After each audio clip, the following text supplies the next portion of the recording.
Chapter 872. Of course, Shan Zihao had never heard of the fox hunting organization. The fox hunting organization was a highly skilled thief organization, but there was something different about it. The fox hunting organization was different from the Hun organization and the kosher mercenaries. The appearance of large organizations like the Hun organization and the kosher mercenaries would cause an uproar. Even organizations like the Hun organization and the kosher mercenaries were often published in the major international newspapers and magazines in Country M. They were listed by many businessmen and politicians as a force to be reckoned with. However, the fox hunting organization was different. Very few people in the underworld knew about the fox hunting organization, and only those collectors who loved collecting antiques would find out about the fox hunting organization's whereabouts. Because the fox hunting organization was only involved in stealing, the members of the organization were only in charge of stealing. Moreover, the fox hunting organization had never been publicized, but it had a place in the international community. In short, those who knew about the fox hunting organization had to have great influence and status in the international community. In other words, if you didn't have power and influence, you wouldn't even know about the existence of the fox hunting organization. Therefore, Yun Jian wasn't afraid to speak about the fox hunting organization in front of Shan Zihao. If it was said that Peter was fearful of Yun Jian at the beginning, then at this moment, he was full of expectations for Yun Jian. He was very much looking forward to Yun Jian helping him break free from the fox hunting organization's control. Moreover, he could tell from the fact that Yun Jian had stolen from the famous thief. Yun Jian definitely wasn't someone who lacked money, so Peter immediately agreed to Yun Jian's request. Okay. Yun Jian seemed to know that Peter would agree to her request, so she just nodded. 2 seconds later, she spoke to Peter in fluent Hindi. 2 days later, report to the kosher mercenaries. Look for the kosher mercenaries snake. Tell them that it was Yun Jian who told you. Yun Jian spoke to Peter in Hindi, and her sudden change of language stunned Shan Zihao. Then, Yun Jian switched back to Chinese. I believe you can find its address. Of course, she was referring to the kosher mercenaries. Yun Jian pursed her lips into a half-smile. There was an unfathomable sweetness in her smile. Peter obviously understood Hindustani, not to mention that Yun Jian spoke Hindustani, for Peter to understand. Furthermore, Yun Jian's main purpose was to prevent Shan Zihao from understanding that sentence. However, after Yun Jian said that sentence, Shan Zihao couldn't figure it out. He looked at the interaction between Yun Jian and Peter, and couldn't help but ask Yun Jian, "What language were you speaking just now? Why can't I understand what you're saying?" Yun Jian glanced at Shan Zihao, who was standing by the side. Only now did she remember that there was someone like Shan Zihao by her side. Hearing Shan Zihao's question, Yun Jian only glanced at him slightly, then calmly replied with 3 words, Hindi. Yun Jian didn't even bother to reply to Shan Zihao. Then, Yun Jian shifted her gaze to Peter. Peter was stunned for a few seconds. Kosher mercenaries? Looking for snake. Lizard. Then what was Yun Jian's identity? Fortunately, Peter was slow enough, so he didn't immediately understand the stakes involved. Okay. Peter nodded and said to Yun Jian. Then I'll leave you to it. I'm going to watch my brother's match, Yun Jian said. Okay. Peter didn't even realize that he had been poached by Yun Jian. He was still thinking about the relationship between Yun Jian and the kosher mercenaries. Chapter 873. Yun Jian did not come here to poach Peter. She came here to watch Yun Yi's competition. Moreover, Yun Jian did not even know that Peter would be here. However, Yun Jian did not expect that she would be able to poach Peter over just like that. However, she had to admit that this trip was really worth it. After all, Peter was an international master thief. He was one of the top figures in the entire world. For such a big shot like Peter to join the kosher mercenaries, it was also a way to expand the kosher mercenaries' strength. After all, those old guys had been eliminated. At this juncture, expanding the strength of the kosher mercenaries was a path that Yun Jian had to take. The competition has started, Ning Lanlan said to Yun Jian excitedly. Of course, She was not excited because the competition was about to start, but because Xiao Zhiming was by her side. Ning Lanlan was dragged by Yun Jian to watch Yun Yi's competition. As Ning Lanlan Sr., Xiao Zhiming naturally would not leave. Yun Jian could also feel Ning Lanlan's admiration for Xiao Zhiming, so she did not say anything. After Xiao Zhiming came over, Shan Zihao followed as well. Yun Jian might not hate Xiao Zhiming, but Yun Jian did not like to see Shan Zihao. However, since he was shameless enough to stick to her, Yun Jian could not do anything about it. Peter stood rooted to the spot, dumbfounded. No matter how he racked his brain, he could not figure out the relationship between Yun Jian and Wuxia mercenaries. It was undeniable that Peter was a little slow. He stood there thinking for a long time before he suddenly remembered. Yun Jian wanted him to join the kosher mercenaries, because she wanted him to join the kosher mercenaries. However, Yun Jian wanted him to look for Snake. Lizard Snake. Lizard was the leader of the kosher mercenaries. What did Yun Jian mean by asking him to find Snake? Lizard. Peter held his forehead with both hands. He shook his head and couldn't stop thinking. What was the relationship between them? If Yun Jian could send him to the kosher mercenaries, it meant that her position in the kosher mercenaries was not low. However, if she could order the leader of the kosher mercenaries, Snake, Lizard, to do things for her, it meant that her position was higher than Snake, Lizard's. If Yun Jian's status was higher than Snake, Lizard's, then there was only one possibility. Then she is. Just as Peter thought of this, he suddenly covered his mouth and widened his eyes in horror. Could she be the legendary person? Just as Peter was thinking about this, Yun Jian, Ning Lanlan, and the others arrived at the arena. Cheers had already begun to erupt from the competition grounds. The intensity of the competition was no less than that of the junior division. Although there were more participants in the junior division than the senior division. Yun Jian darted out from the crowd. She saw Yun Yi from afar at first glance. Yun Yi was the same as Su Haokol. Both of them were handsome and tall young men. Hence, Yun Jian could see them from the crowd. The moment Yun Jian walked over, Su Haokol saw her first. Su Haokol happened to be standing beside Yun Yi. When he saw Yun Jian coming over, Su Haokol even poked Yun Yi, who was still looking around. Yun Yi followed Su Haokol's gaze and saw Yun Jian standing in the crowd looking at her. Yun Yi turned around and smiled at Yun Jian. Bro, do your best. Yun Jian mouthed silently to Yun Yi. Chapter 874. Yun Yi and Su Haokol were both very good at speaking English. This time, Yun Yi and Su Haokol were the representatives of the first senior high school to participate in the competition. Therefore, Yun Yi's English was better than Su Haokol's. Therefore, Yun Yi and Su Haokol got very good results in the first round of the competition. After the second round of the competition, the winner was decided. Without a doubt, Yun Yi was the top student in the middle school. Yun Yi got the same result as Yun Jian. The only difference was that Yun Jian was the top student in the middle school section, while Yun Yi was the top student in the high school section. Su Haokol also got a good result. Although he was not as good as Yun Yi, he still got the 10th place in the whole high school, which was quite good. After the two competitions were over, the students went back home. Lawson wanted to go out with Yun Jian, but he was invited by the school to be the referee, so he had to go back home after the competition. Today was Wednesday, and it was not the weekend yet. Lawson was embarrassed to ask Yun Jian to play truant with him, so he had to give up the chance to compete with Yun Jian again. Before he left, however, Lawson reminded Yun Jian again and again that they would meet again next time.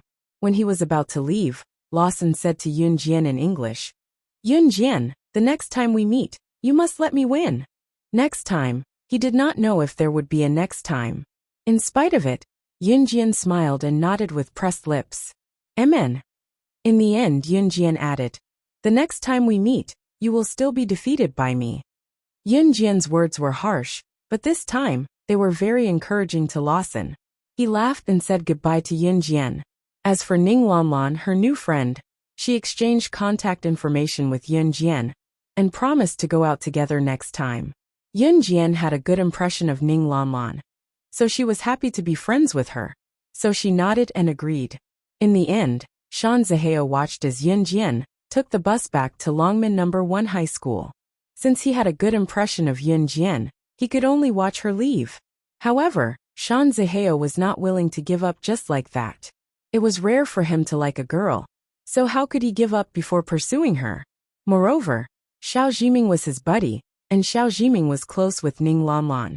Now that Ning Lanlan was close to Yun Jian, as long as he held on to Ning Lanlan, he was not afraid that he could not catch up to Yun Jian. A week passed by quickly. It was Friday in the blink of an eye. Yun Jian carried her backpack and walked out of the school. In the past, with Chen Xini and Zhang Xiaofeng accompanying her, the journey from the teaching building to the school gate was filled with laughter. However, without the two clowns, Yun Jian felt empty in her heart, and it was not a good feeling. However, when she recalled Chen Xini's father inviting her to his house for dinner last week, Yun Jian felt relieved. This meant that she would be able to meet Chen Xini. Yun Jian then hurried home. She would not be having dinner at home today. Yun Jian returned to Dong Ruan's villa, tossed her backpack into her room, and went downstairs. She was going to Gu Yunjian's house for dinner today. As Gu Junjian and Qin Yiru's wedding was getting closer, Qin Yiru would definitely move to Gu Yunjian's house if they got married. Hence, Qin Yiru had already started moving her things. They had already agreed on tonight. Qin Yiru brought Xiao Yunju and the other two to Gu Yunjian's house, intending to enjoy a table of delicious food. Chapter 875. Yun Jian had just reached the middle of the staircase when she felt Ce standing behind her. I'm going to Officer Ji's house for dinner. Yun Jian could feel Ce standing behind her. She pursed her red lips and said, before Gu Junjian and Qin Yiru got married, Yun Jian had always addressed Gu Junjian as Officer Gu. After all, once Gu Junjian and Qin Yiru were legally married, it would only be reasonable for Yun Jian to address Gu Junjian as Dad. Yun Jian knew that Ce didn't know that they were going to Gu Yunjian's house for dinner today. Hence, she turned her head and looked at him with her big black eyes.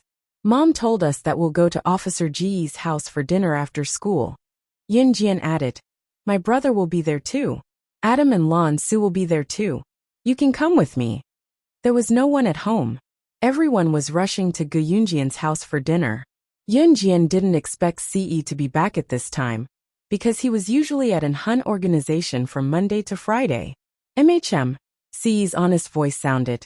His handsome face was slowly leaning towards Yun Jian. So you're saying that there's no one at home now? Ce's warm breath surrounded Yun Jian. This made Yun Jian feel a tingling sensation. Yun Jian didn't think too much about it. She turned around and was about to go downstairs when she said to Ce, let's go over quickly too. My mom said that we should come early tonight. Otherwise the food will get cold. Ever since she bought phones for Qin Yiru and Yun Yi, it was very convenient for Yun Jian to contact them. Upon hearing Yun Jian say that there was no one at home, Ce's eyes flashed. Just as Yun Jian was about to turn around and head downstairs, Ce suddenly grabbed her wrist. Yun Jian was stunned, but she didn't think too much about it. Let's hurry over. Before she could finish her sentence, Ce suddenly pulled Yun Jian over. He pulled Yun Jian to the stairs and blocked her with his muscular body. Like a cabotin, he pinned Yun Jian against the wall of the stairs. Yun Jian was shocked and wanted to say something, but Ce ruthlessly squeezed her words out. Her lips were tightly shut as she tossed and turned. Ce was panting heavily as he kissed Yun Jian. Yun Jian shuddered from the kiss. Coupled with Ce's steady breathing, her emotions were in a mess. Just as Yun Jian was about to suffocate, Ce let go of her. At the same time, Yun Jian was looking away from the corner of her eyes. Ce was tall. He was one step lower than Yun Jian, but he was still about half a head taller than Yun Jian. Ce extended his slender arms to hold Yun Jian's head, and gently moved Yun Jian in front of him to look into his eyes. Xiao Jian, what should I do? You're so beautiful. I don't want anyone to see your beauty. Ce looked at Yun Jian affectionately. After a while, Ce held Yun Jian's head again and inched closer. Yun Jian knew that Ce must have known about Shan Zihao's love for her. Ce was not around when it happened, but he would know if Yun Jian made any noise. When their lips were about to touch, Yunjian felt Siyi's breath filling her. He looked at her with his dark eyes and said, "I really want to imprison you under me." As he spoke, he pressed his lips against hers. Chapter 876. Yunjian's eyes instantly lit up. At the same time, Siyi's mischievous hand had already gently slid across Yunjian's flat stomach. Their lips were still pressed together. Siyi's lips carried a faint fragrance. Yunjian didn't hate it. Instead, she was looking forward to it. However, when Siyi's hand reached under Yunjian's clothes, Yunjian could no longer pretend that she didn't see anything. She quickly reached out and pressed down on Siyi's mischievous hand. Her eyes widened. However, this didn't seem to be able to stop Siyi's hand.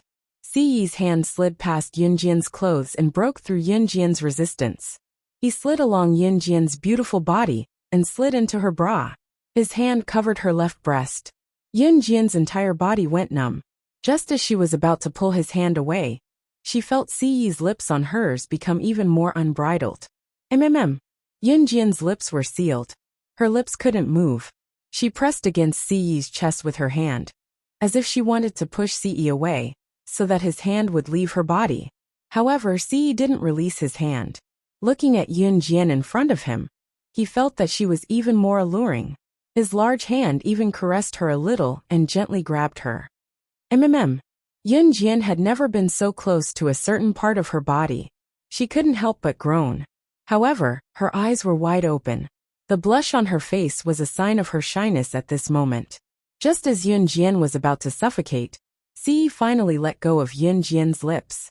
However, at the same time, he used his other hand to grab a certain part of her butt. Yunjian's entire body shuddered as she felt the soft sensation of her forbidden area being touched. Yunjian almost groaned again. "Let go. Let go." In the next second, Yunjian, who had regained her right to speak, slapped Siyi's hand a few times. However, to Siyi, it didn't hurt at all. At this moment, Siyi had already leaned over to Yunjian's ear. At this moment, one of Siyi's legs was shorter than Yunjian's, while the other leg was on the same position as Yunjian's. Even so, he was still taller than Yunjian by half a head. At this moment, Siyi had already bent down and pressed his lips against Yunjian's earlobe, where her collarbone was. "Xiaojian, you're so beautiful." Siyi moaned softly. Right after that, he pressed his lips against Yunjian's neck even more brazenly. His domineering and possessive voice rang again. "Next time, you're not allowed to be so close to other guys. If they pester you, you're not allowed to be within 3 meters of them either." As he spoke, Siyi's handsome lips curled up slightly. If anyone present saw how Siyi looked right now, they would definitely be mesmerized by his demeanor. His flawless and absolutely possessive handsome face was enough to make people infatuated just by recalling his handsome face. "If you don't listen to me next time then." Siyi had already moved his lips back to Yunjian's earlobe. With a smirk, he uttered his final words. "Then I'll make you mine right away." Right away. Right away. God knew how much he wanted this girl in front of him. However, once he recalled his promise to Qin Yiru, it looked like he was going to have to break his promise. It was impossible for him to wait until Yunjian came of age. Yunjian was dazed by Siyi's words, but her cheeks were burning. She had never been treated like this before.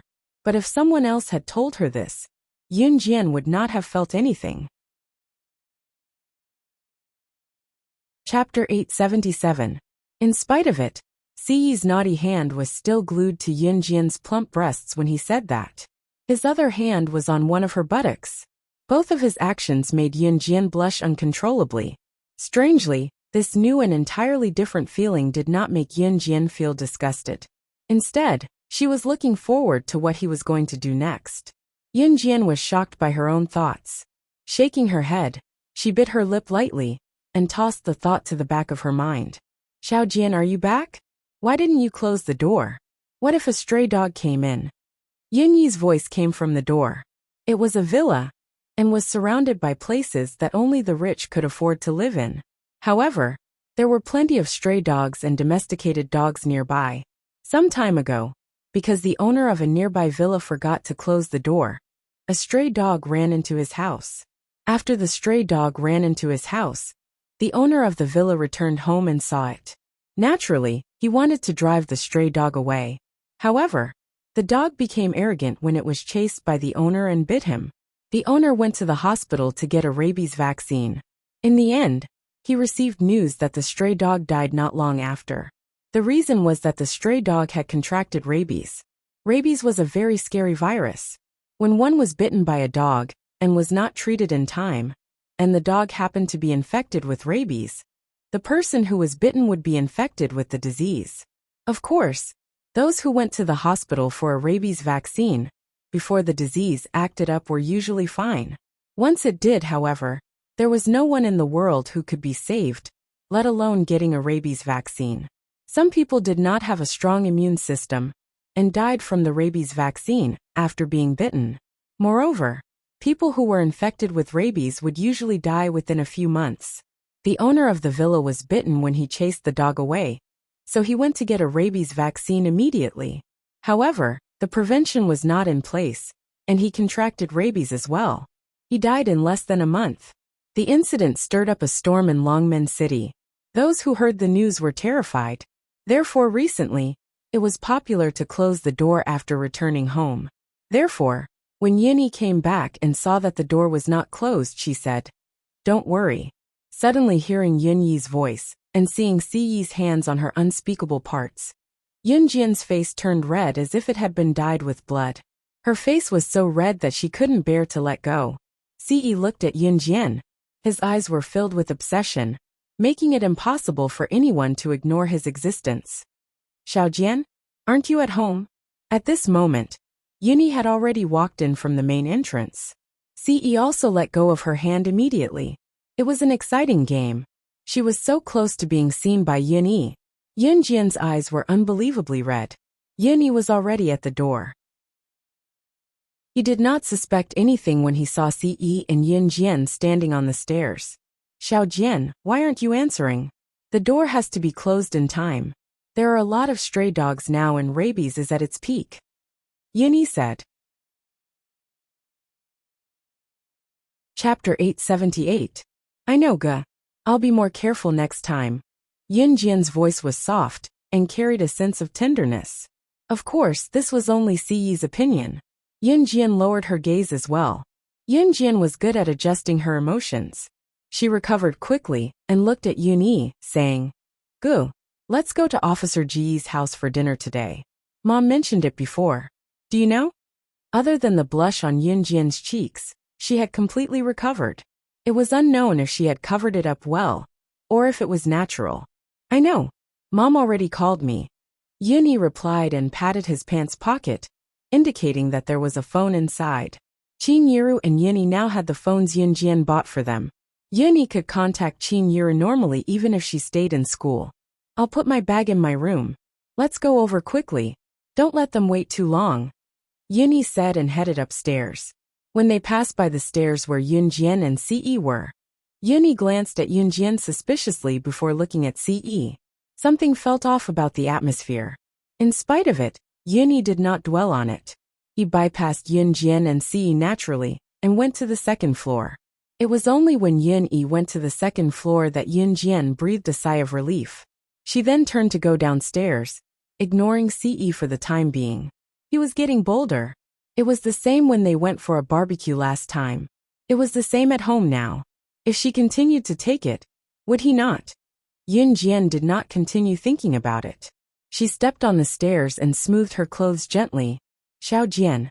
Watching Yunjian run to the first floor, Siyi's starry eyes flashed. In the next second, he called out to Yunjian in a gentle and soft voice. Siyi admitted that he had never spoken to anyone in such a gentle tone. He would kill anyone who pissed him off. It was definitely not a casual remark. This could be seen from the things that had happened back then. However, he was more patient and attentive to Yunjian than he had ever been. He could treat Yunjian with the most gentle side. Seeing that Yunjian was ignoring him, Siyi went downstairs with a smile.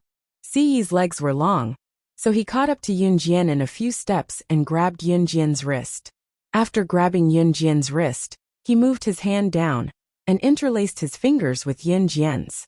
It was then that an awkward cough came from the stairs leading from the first floor to the second floor. Cough, cough, cough. It was obvious that Yunyi had seen Siyi's actions from the stairs. Just as Yunyi's cough was heard, Yunyi was already on the first floor. He did not look at Siyi and Yunjian but coughed twice before telling Siyi, "Brother-in-law, let's go." He was thrilled to be called brother-in-law. So what if Siyi was older than him? In the end, he still had to be called brother-in-law by him. Hee hee. Yunyi snickered and pretended to be serious as he walked out of the house. When Siyi heard Yunyi call him brother-in-law, he was in a good mood again. Then, he held Yunjian's hand and walked out. Gu Yunjian's house and Dong Ruan's house were in different places. However, Gu Yunjian's house and Dong Ruan's house were both villas. Not everyone could afford to live in these villas. However, it was a long journey from Dong Ruan's house to Gu Yunjian's house. Chapter 879. Gu Junjian also lived in a villa area. The villa area here was much larger than the villa area where Dong Ruan's family lived, and it was surrounded by trees. At a glance, other villas could not be seen. There were also some overall facilities. Compared to Dong Ruan's villa, it was much better. If one had to ask why, it was because the villas here were only sold to people who had made contributions to the country. Perhaps it was an order from the higher-ups. So the land in this area could only be sold to people who had made great contributions to the country. Gu Junjian was undoubtedly one of the best candidates. In addition, Gu Yunjian's family was very rich. Therefore, it was very reasonable for him to want to buy a villa here. "Are you sure it's here?" Yunyi was shocked when she arrived at the gate. The iron gate in front of her was already as big as the school gate. Looking in from the gate, the villa was filled with flower beds and surrounded by green trees. Looking from the gate, she could not see the villa at all. However, this also reflected that Gu Yunjian's family was extraordinarily big. Perhaps compared to Dong Ruan's family, Gu Yunjian's family was many times bigger. Therefore, Yunyi was immediately stunned. Yunjian and Siyi had seen villas that were hundreds or thousands of times better than this. So naturally, they were not surprised. "Hello, are you young Master Yunyi and Miss Yunjian?" At this moment, an old man sitting in the guardhouse at the gate walked out and asked Yunjian and Yunyi respectfully. This old man had been guarding the gate here for decades. He had been here since Gu Junjian bought this villa. This old man's surname was Ding. Uncle Ding had been guarding here since Gu Junjian and his ex-wife got married. Before Yunjian and Yunyi came, Uncle Ding had been instructed by Gu Junjian not to block Yunjian and Yunyi at the gate when they came over. "We are." Yunyi nodded politely at Uncle Ding. "Then come in." Uncle Ding quickly ran over to open the door. Once the door opened, Yunjian and the other two walked in. There were many flowers and plants in the villa. It took about 5 to 6 minutes to walk from the gate to the villa. "This is it." Yunjian narrowed her eyes. Then she, Ce, and Yunyi walked into the house. The gate of the villa was not closed, so Yunjian and the other two were able to walk in easily. Just as they entered, they saw Qin Yiru coming out with 2 plates of dishes. When she saw Yunjian and the others, she could not help greeting them. "Ae, Xiaojian, Xiaoyi, you're all here. Sit down, it's time to eat." As she spoke, Qin Yiru carried the remaining 2 plates of dishes to the dining table. There was a long dining table in front of them. Xiao Yunju, Ce Lan Su, Adam, and Emo Sun were already seated. Even Gu Junjian was already waiting there. Seeing Yunjian and the others, Adam even moved his lips. They're here. They're finally here. Let's eat." Shuang had already returned to Hun group. Unlike Adam and Emo Sun, Shuang was Hun's social leader. All of Hun's missions and external dealings were handled by Shuang in place of Ce. Compared to Adam and Emo Sun, Shuang did not have much free time. Chapter 880. The group sat down around the long table. The table was rather long, but not ridiculously long. It was set up so that one could reach out and take a bite of the food. Even if there were a lot of people, they could still sit down. "Right, Xiaoyi. Xiao Jian said that you got first place in the foreign language competition in high school too?" Qin Yiru asked Yun Yi when everyone was seated around the table. Yun Jian had already told Qin Yiru about what happened this Wednesday. The foreign language competition was announced by the school out of the blue, and Yuni was a boarding student, so he had just returned home.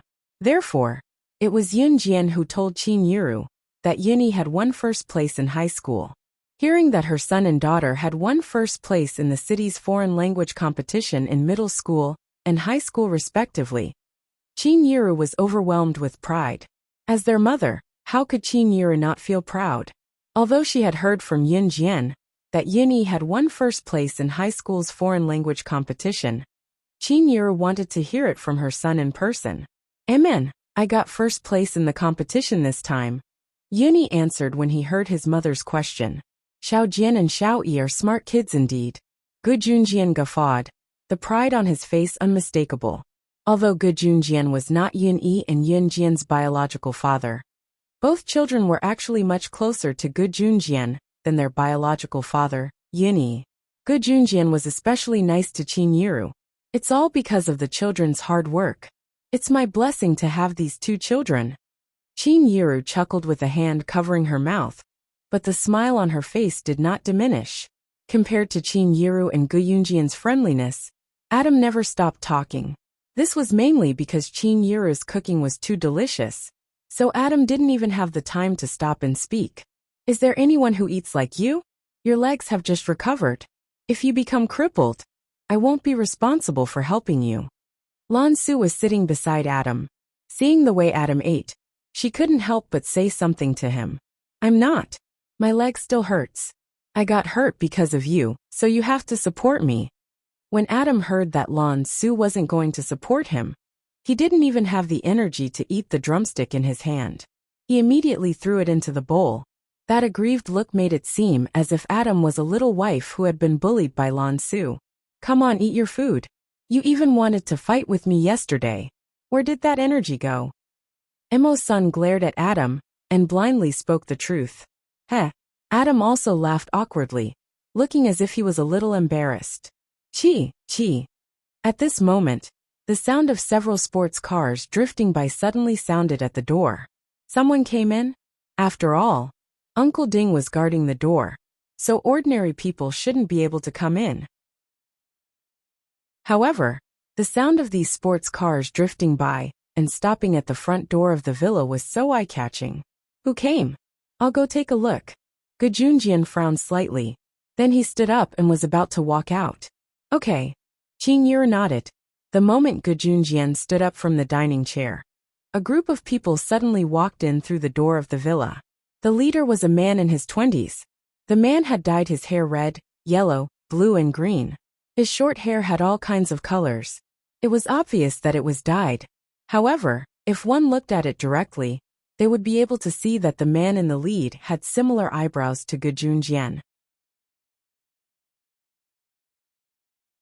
Chapter 881. Gu Junjian was slightly stunned when he saw Gu Xian. After hearing Gu Yunjian's words, coupled with Gu Yunjian's reaction, and the fact that Gu Xian and Gu Junjian looked like they were carved from the same mold, everyone present had an idea of what was going on based on these few points alone. This Gu Xian was most likely the son of Gu Junjian and his ex-wife. Qin Yiru recognized him at first glance. Moreover, Qin Yiru had heard from Gu Junjian that his son with his ex-wife was called Gu Xian. Now that she heard Gu Junjian call the man with dyed red, yellow, blue and green hair Xianer, she could immediately confirm that he was Gu Yunjian's son. Yun Jian could naturally guess as well. However, at this moment, Yun Jian narrowed her eyes. The atmosphere became more and more oppressive. At this moment, Gu Xian, who was standing there, suddenly let out a cold chuckle. This chuckle, coupled with Gu Xian's hair, gave people the first impression that he was a hooligan that was not to be trifled with. By the time everyone turned to look at Gu Xian, he was already slowly making his way over. Gu Xian not only dyed his hair stylishly, but he also dressed very fashionably. Qin Yiru's heart skipped a beat when she saw his tattered pants and his roguish sneer. Junjian, this is Xian Xian, right?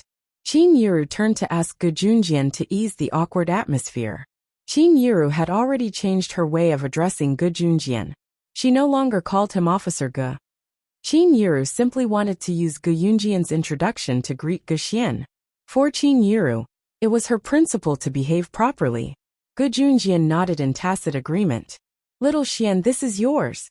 Gu Junjian had just finished his sentence when Gu Xian interrupted him. Haha. What? You're not happy to see me back, right? You didn't even inform me in advance that you're getting married, did you? Gu Xian's voice was a little strange. It was filled with mockery and ridicule. Gu Junjian did not tell Gu Xian that he was going to get married. That was because Gu Junjian had always known that his divorce with his ex-wife was a huge blow to Gu Xian. That was why Gu Xian chose to study abroad. That was why Gu Xian would rather stay abroad than spend the new year with his biological father. However, Gu Junjian wasn't trying to hide it. On the contrary, Gu Junjian didn't know how to break the news to Gu Xian. Of course, during this period, Gu Junjian had been thinking about how to break the news to Gu Xian that he was going to marry another wife.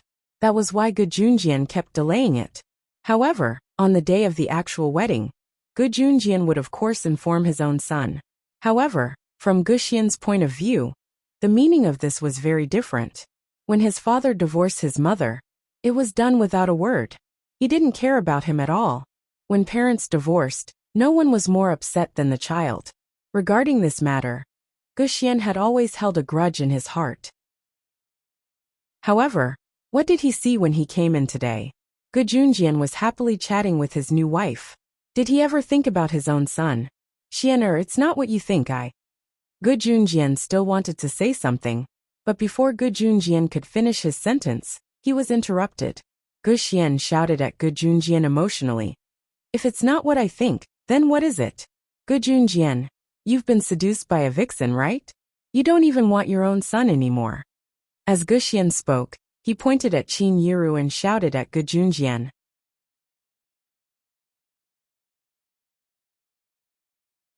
How could the boss of kosher mercenaries, the mother of slaying God, the world's top secret agent, be someone who lacked money? Who knows if it's an insult or not? Maybe your mom got close to my dad for money. Gu Xian hated Gu Junjian now, so he did not have a good opinion of Yin Jian and Qin Yiru. Xianer, don't spout nonsense. Xiao Jian is your younger sister from now on. Gu Junjian could not help growling at his son. Chapter 883. However, Gu Junjian did not yell at Gu Xian, because in Gu Junjian's opinion, he had already let his son down. Gu Junjian himself admitted that he had been busy with military affairs, and had paid little attention to his family. Gu Junjian's ex-wife had run away with another man and divorced him because of this. It was also because of this that Gu Xian deeply hated his biological father, Gu Junjian. Therefore, when Gu Xian wanted to study abroad, and when Gu Xian wanted to do a series of things, including making a group of bad friends, Gu Junjian did not participate too much. This was because Gu Junjian felt that he had let Gu Xian down. Even when they were young, Gu Junjian had always listened to Gu Xian, and had never insulted him. If it were not for Gu Xian's outrageous words, Gu Junjian would not have spoken to Gu Xian in such a tone. All these years, his father had never insulted him, but because of Qin Yiru, he had insulted him. Gu Xian looked at him in disbelief. You've changed. You never said that to me before. Gu Xian looked at Gu Junjian with hatred. He was not even willing to call him dad. To Gu Xian, Gu Junjian had never cared about his family before. After his mother cheated on him, Gu Junjian divorced his biological mother, without saying a word. Since he was young, he had been more miserable than others. Therefore, Gu Xian felt that he should enjoy Gu Junjian's apology. He should make Gu Junjian regret it. In fact, there were many people who had the same idea as Gu Xian. Gu Xian had turned himself into a hooligan. Or perhaps it was because he had fallen from grace. In fact, he had only done this for one thing. He wanted Gu Junjian to regret it. He wanted Gu Junjian to see what he had done in the past. He wanted his son to become the kind of person he should not be. Gu Xian had become like this because of Gu Junjian. As expected, it's just like what others say. When a mistress enters the family, everything is decided by the mistress. I won't acknowledge such a shameless vixen. I don't have a sister.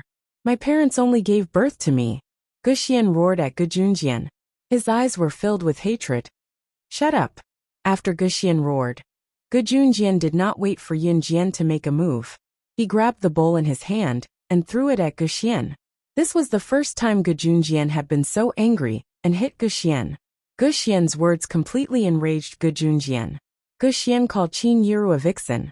To be honest, Gu Junjian could not hold it in anymore. Qin Yiru was the person Gu Junjian had decided on. In other words, Gu Junjian had already decided that Qin Yiru would be the person who would share the joys and sorrows of his life with him. Therefore, even his son, who he had always tolerated, would not allow him to insult her like this. Ping ping ping pang pang. The bowl was thrown at Guxian in an arc. Guxian did not dodge. He watched as Gu Junjian threw the bowl at him, and finally, the rice in the bowl was thrown at him. The person who was smashed was stunned for a moment. He had always thought that his father, Gu Junjian, would tolerate him in the future because of his guilt. However, ever since he walked into the house and saw Gu Junjian chatting and eating with Qin Yiru and the others, Guxian felt that he no longer belonged to this family. He felt that he was very pitiful and miserable. Gu Junjian, you will regret this. Guxian glared at Gu Junjian fiercely. After he finished speaking, he ran out without even looking at his friends. Chapter 884. In that situation, Guxian's friends didn't say anything. After all, it was their family matter. However, when they saw Guxian rush out without looking back, Guxian's friends also ran out. It wasn't easy for the child to come back. Even if he said something unpleasant, you shouldn't treat him like this. The child is still young. Some things can be discussed slowly. Qin Yiru's hands were tightly clasped together. She stood up hesitantly and spoke to Gu Junjian. Qin Yiru was very kind. Even if Guxian had insulted her and called her a vixen, Qin Yiru wasn't angry. Of course, Qin Yiru wasn't the kind of person who liked to be bullied. However, she understood how big of a blow a child's parents' divorce was. Back then, Qin Yiru didn't want to divorce Yun Gang, because she was afraid that Yun Jian and Yun Yi wouldn't be able to accept it. If one were to ask Qin Yiru why she understood this kind of rebellious mentality, it was because Dong Ruan's parents had divorced long ago. Dong Ruan often complained to her about this. When Dong Ruan's parents divorced, it was a big blow to Dong Ruan and Si Yi's mother. Especially Dong Ruan. She studied so hard when she was young because she wanted to be strong. However, Qin Yiru knew that Dong Ruan's parents' divorce was no different from the sky falling down on her. Especially after Dong Ruan's parents reorganized their families, Dong Ruan became an outsider in that family. Although Dong Ruan's parents were rich and Dong Ruan had never lacked financial love, to Dong Ruan without family love, it was as if she had lost everything in life. Qin Yiru didn't want Yun Jian and Yun Yi to become like that, so she didn't divorce Yun Gang. However, since Yun Jian and Yun Yi didn't think that way, and Yun Gang cheated, Qin Yiru decided to go all out and divorce Yun Gang. I'll go check on him. Qin Yiru was overflowing with maternal love. She was a kind person, so when she saw Guxian running out, she stood up and chased after him. Gu Junjian held his forehead with his hand, a look of despair and pain on his face. It was not that Gu Junjian did not expect Guxian to hate him, but what could he do? What could he do? Seeing Qin Yiru run out, Yun Jian was worried that she would be bullied by Guxian. Therefore, Yun Jian also stood up. She said to the few people present, and then followed Qin Yiru out. I'll go take a look too. After Yun Jian finished speaking, she left the dining chair and walked out of the door. Yun Jian knew that it would be very awkward for Gu Junjian to go out in this situation, especially when Guxian was still angry. However, if Qin Yiru went out alone, Yun Jian was afraid that Qin Yiru would be bullied. Just as Yun Jian stood up, Si Yi stood up at the same time. He did not say anything and followed Yun Jian out of the door. On the other side, Guxian simply rushed out of the door. Unknowingly, it had started to drizzle outside the door. Guxian plunged into the rain, but he did not feel cold or chilly at all. He had been waiting for his mother to come back, to reconcile with his father, and for the family to be reunited. However, all of this was shattered.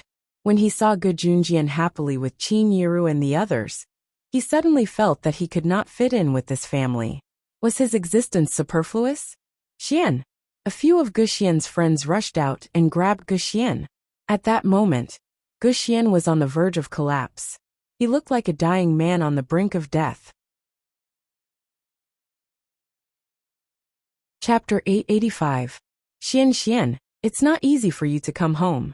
Don't be angry with your father. Come home with me, okay? Qin Yiru said gently as she walked over. As she spoke, Qin Yiru even reached out to help Gu Xian. However, Gu Xian saw Qin Yiru's hand coming towards him from the corner of his eye, and his heart was filled with hatred. Get lost. Hypocrite. Who allowed you to call me Xian? Disgusting, don't touch me. As Gu Xian spoke, he reached out and slapped away Qin Yiru's hand that was reaching towards Gu Xian. Qin Yiru sincerely reached out to help Gu Xian, but who knew that when Gu Xian slapped her, Qin Yiru would take 2 steps back. It took her a long time to stabilize her feet, but because her left foot accidentally twisted, she fell into a puddle. Ah! Qin Yiru shrieked before her feet gave way, and she fell into a puddle that was filled by the drizzle. You vixen! Who told you to be hypocritical and bully Xian? Go to hell! A guy standing next to Gu Xian saw Qin Yiru fall into the puddle, so he directly walked over and lifted his foot. It looked like he was going to kick Qin Yiru. This guy from Gu Xian was dressed like a rich man, and the arrogance on his face could not be described with words. Arrogant, conceited, and conceited. These were all enough to describe this guy. Shenjie, stop! Seeing that his friend was about to step on Qin Yiru for him, Gu Xian looked at Qin Yiru, who fell to the ground, and looked at Qin Yiru's face that was slightly old due to overwork, and he unconsciously shouted. However, Gu Xian's friend did not listen to Gu Xian's words, and this guy called Shenjie still stepped on Qin Yiru. F***ck you mistress bitch? Go to hell bitch. Shenjie did not listen to his advice, and when Gu Xian reached out to stop him, Shenjie's foot had already landed on Qin Yiru's body. Qin Yiru had already accidentally fallen into the puddle, and now she was still angry after being kicked by Shenjie. At this time, Yun Jian just happened to see this scene from the door, and she did not expect to see this scene at all. When she saw Shenjie kick Qin Yiru's abdomen, Yun Jian growled, "Mom!" and immediately rushed towards Qin Yiru. Gu Junjian, who was sitting in the room, was still holding his head with an embarrassed expression. At this time, he suddenly heard Yun Jian's growl, and he suddenly stood up. What happened? What happened? Gu Junjian said as he stood up from the table, and he rushed towards the door. Gu Junjian believed in his son, Gu Xian's character. Although Gu Xian's words were unpleasant, he would not do such a crazy thing. Gu Junjian quickly thought of Gu Xian's brothers. Could it be, on this side, Shenjie kicked Qin Yiru's abdomen fiercely? Shenjie wanted to lift his leg to kick Qin Yiru again, but he was stopped by Gu Xian. F***ck, Gu Xian, what are you doing? Why do you care about this mistress? You might as well kill her directly. I'm trying to help you. Shenjie said confidently. Gu Xian did not know why, but when he looked at Qin Yiru's face, which was obviously overworked and slightly old, his heart tightened. What the hell? He actually pitied this mistress who was about to steal his father away. However, Gu Xian could not help but take 2 steps towards Qin Yiru. Chapter 886. Qin Yiru was already old, and after being kicked by Shenjie, she was a little dizzy. Because of overwork these years, Qin Yiru's body had some sequelae. However, Shenjie didn't care about this. For a rich young master like him, he could kick whoever he wanted, and he never cared about it. And now, Shenjie watched as Gu Xian extended his hand to help Qin Yiru up. He stood behind Gu Xian and laughed wildly, and even mocked Gu Xian. Gu Xian, are you stupid? That's a mistress. She wants to marry your dad and take away your dad's love, and you actually went to help her. I helped you kick her twice, and that's already letting her off easy you. At this time, Gu Xian had already helped Qin Yiru up. However, at the same time, Shenjie, who was laughing wildly behind Gu Xian and mocking Gu Xian for helping Qin Yiru up, suddenly felt a gust of wind coming from behind him. In the next second, He felt as if someone had kicked him hard in the waist. By the time Shinjie reacted, the heavy kick had already landed on his waist. Being kicked in the waist from behind, Shinjie instinctively wanted to stand firm. However, the powerful force behind the kick sent Shinjie crashing to the ground. Guxian was supporting Qin Yiru, and Shinjie had his back facing them. Only the other two buddies of Guxian were watching from the side. However, at this moment, they saw a horrifying scene. They saw Yunjian madly rushing towards them. She lifted her legs, and those long legs seemed to have a huge amount of magic, running towards them at the speed of an arrow. Then, at the moment when she was close to Shinjie, Yunjian suddenly jumped on the ground with her right foot. She used the momentum of her right foot to sweep her body at a 90 degrees angle. At the last second when she was close to Shinjie, she switched from her right foot to her left foot. Her left foot suddenly stretched out, and with a charge, Yunjian's left foot fiercely kicked Shinjie, whose back was facing her. Shinjie was kicked almost at the same time. His whole body trembled as he took 2 steps forward. His legs went soft, and Shinjie actually knelt down with his face facing down. With this kneeling, Shinjie's upper body couldn't support himself, and he also fell to the ground like a frog. However, in front of Shinjie was a bumpy cement ground. Because of the rain, the bumpy cement ground was filled with a large amount of muddy cement. As for Shinjie, he directly crashed into the cement pit with his face down. However, Shinjie quickly reacted. In any case, Shinjie was also a young master who practiced Taekwondo and Sanda. When he reacted, he quickly stood up. Yunjian suddenly lifted her leg, and with a horizontal kick, Shinjie was once again kicked into the cement ground. But this time, Shinjie's face was facing the sky. But because of the previous kick, Shinjie's entire face was now covered with muddy cement. He couldn't even open his eyes. However, just as Shinjie was about to get up again, Yunjian's pair of jade feet fiercely stepped on Shinjie's abdomen. Not only that, after Yunjian stretched out her foot to step on Shinjie's abdomen, she also heavily shifted her foot twice. Shinjie felt that his internal organs in his abdomen were about to be shattered by Yunjian's kick. He couldn't open his eyes, and could only let out a scream. Chapter 887. Shinjie could only hear Yunjian's arrogant words that could not be ignored. Because his entire face was soaked in the muddy water, Shinjie could not open his eyes. He could only hear Yunjian's crisp and arrogant words lingering in his ears. However, Shinjie could feel that the foot on his abdomen was as heavy as 1,000 pounds. It was so oppressive that he could not even breathe. Let go. Shinjie was suppressed by the intense pain, and did not pay attention to Yunjian's words. As he spoke, he reached out to grab the foot that was stepping on his abdomen. However, the moment Shinjie reached out his hand, Yunjian lifted her foot slightly.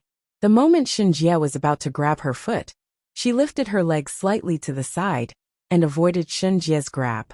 Just as Shinjie heaved a sigh of relief, and was about to stand up, Yunjian's foot once again stepped on Shinjie's abdomen. Ouch! Shinjie could not help but let out a painful howl. Who was it? Who was so daring to step on him again and again? Shinjie was the son of a rich family. He had never been treated like this before. Therefore, he immediately roared with hatred. What are you doing? F***CK, come and help me. Guxian, I was helping you beat up the mistress just now. The word mistress made Yunjian furious.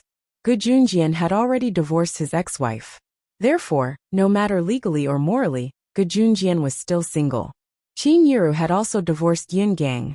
If the two of them were to be together, it would be perfectly justifiable. There was no such thing as a mistress. Moreover, if Gujunjian was not single, Qin Yiru would not agree to be together with him. Therefore, when Shinjie once again insulted Qin Yiru as a mistress, Yunjian once again lifted her foot and kicked down. Shinjie was kicked by Yunjian, and his whole body sank deeper into the cement ground. At this moment, Gujunjian had already rushed over. What's wrong? What just happened? When Gujunjian saw Guxian helping Qin Yiru up, he immediately rushed over to help Guxian hold Qin Yiru's hand. Qin Yiru took a long time to react. I'm fine. Qin Yiru slowly regained her senses. After she regained her consciousness, she did not even think of complaining to Gu Junjian about Gu Xian. At this time, Shen Jie's insults came again. F***ck, what are you doing? Hurry up and drag this damned woman out for lousy. Damn it. Yin Jian stepped on Shen Jie's abdomen. At this moment, Shen Jie was as miserable as he could be. However, looking at Yin Jian's horrifying appearance, Gu Xian's other 2 or 3 friends did not dare to go up and pull Yin Jian to help Shen Jie get out of this predicament. Gu Xian, on the other hand, ran over after helping Qin Yiru up. Then he looked at Yin Jian, paused for a moment and shouted, "Stop fighting!" Ha! Gu Xian's shout was met with a cold snort from Yin Jian. You think we should stop fighting just because you say so? Who do you think you are? Yin Jian asked out of the blue. However, just as she finished speaking, Yin Jian raised her foot and kicked Gu Xian's abdomen fiercely again. Does it feel good? That's how you kicked my mother just now. Yin Jian's gloomy voice sounded. Her words were mixed with a sneer that could not be ignored. Shen Jie was a person who cared a lot about his reputation. At this moment, he was kicked by a girl and struggled desperately to no avail. This was extremely embarrassing for Shen Jie. F***ck off. I'm going to kill you. I'm going to kill you. Shen Jie shouted in disdain. Ce, who was standing at the side, heard this and was about to make a move, but Yin Jian had already made her move. She took out a butterfly knife from her pocket and stabbed it into the soil next to Shen Jie's cheek. When Shen Jie's face moved, he felt that if he had turned his head to the side, the butterfly knife would have pierced his head. Suddenly his whole body trembled. Chapter 888.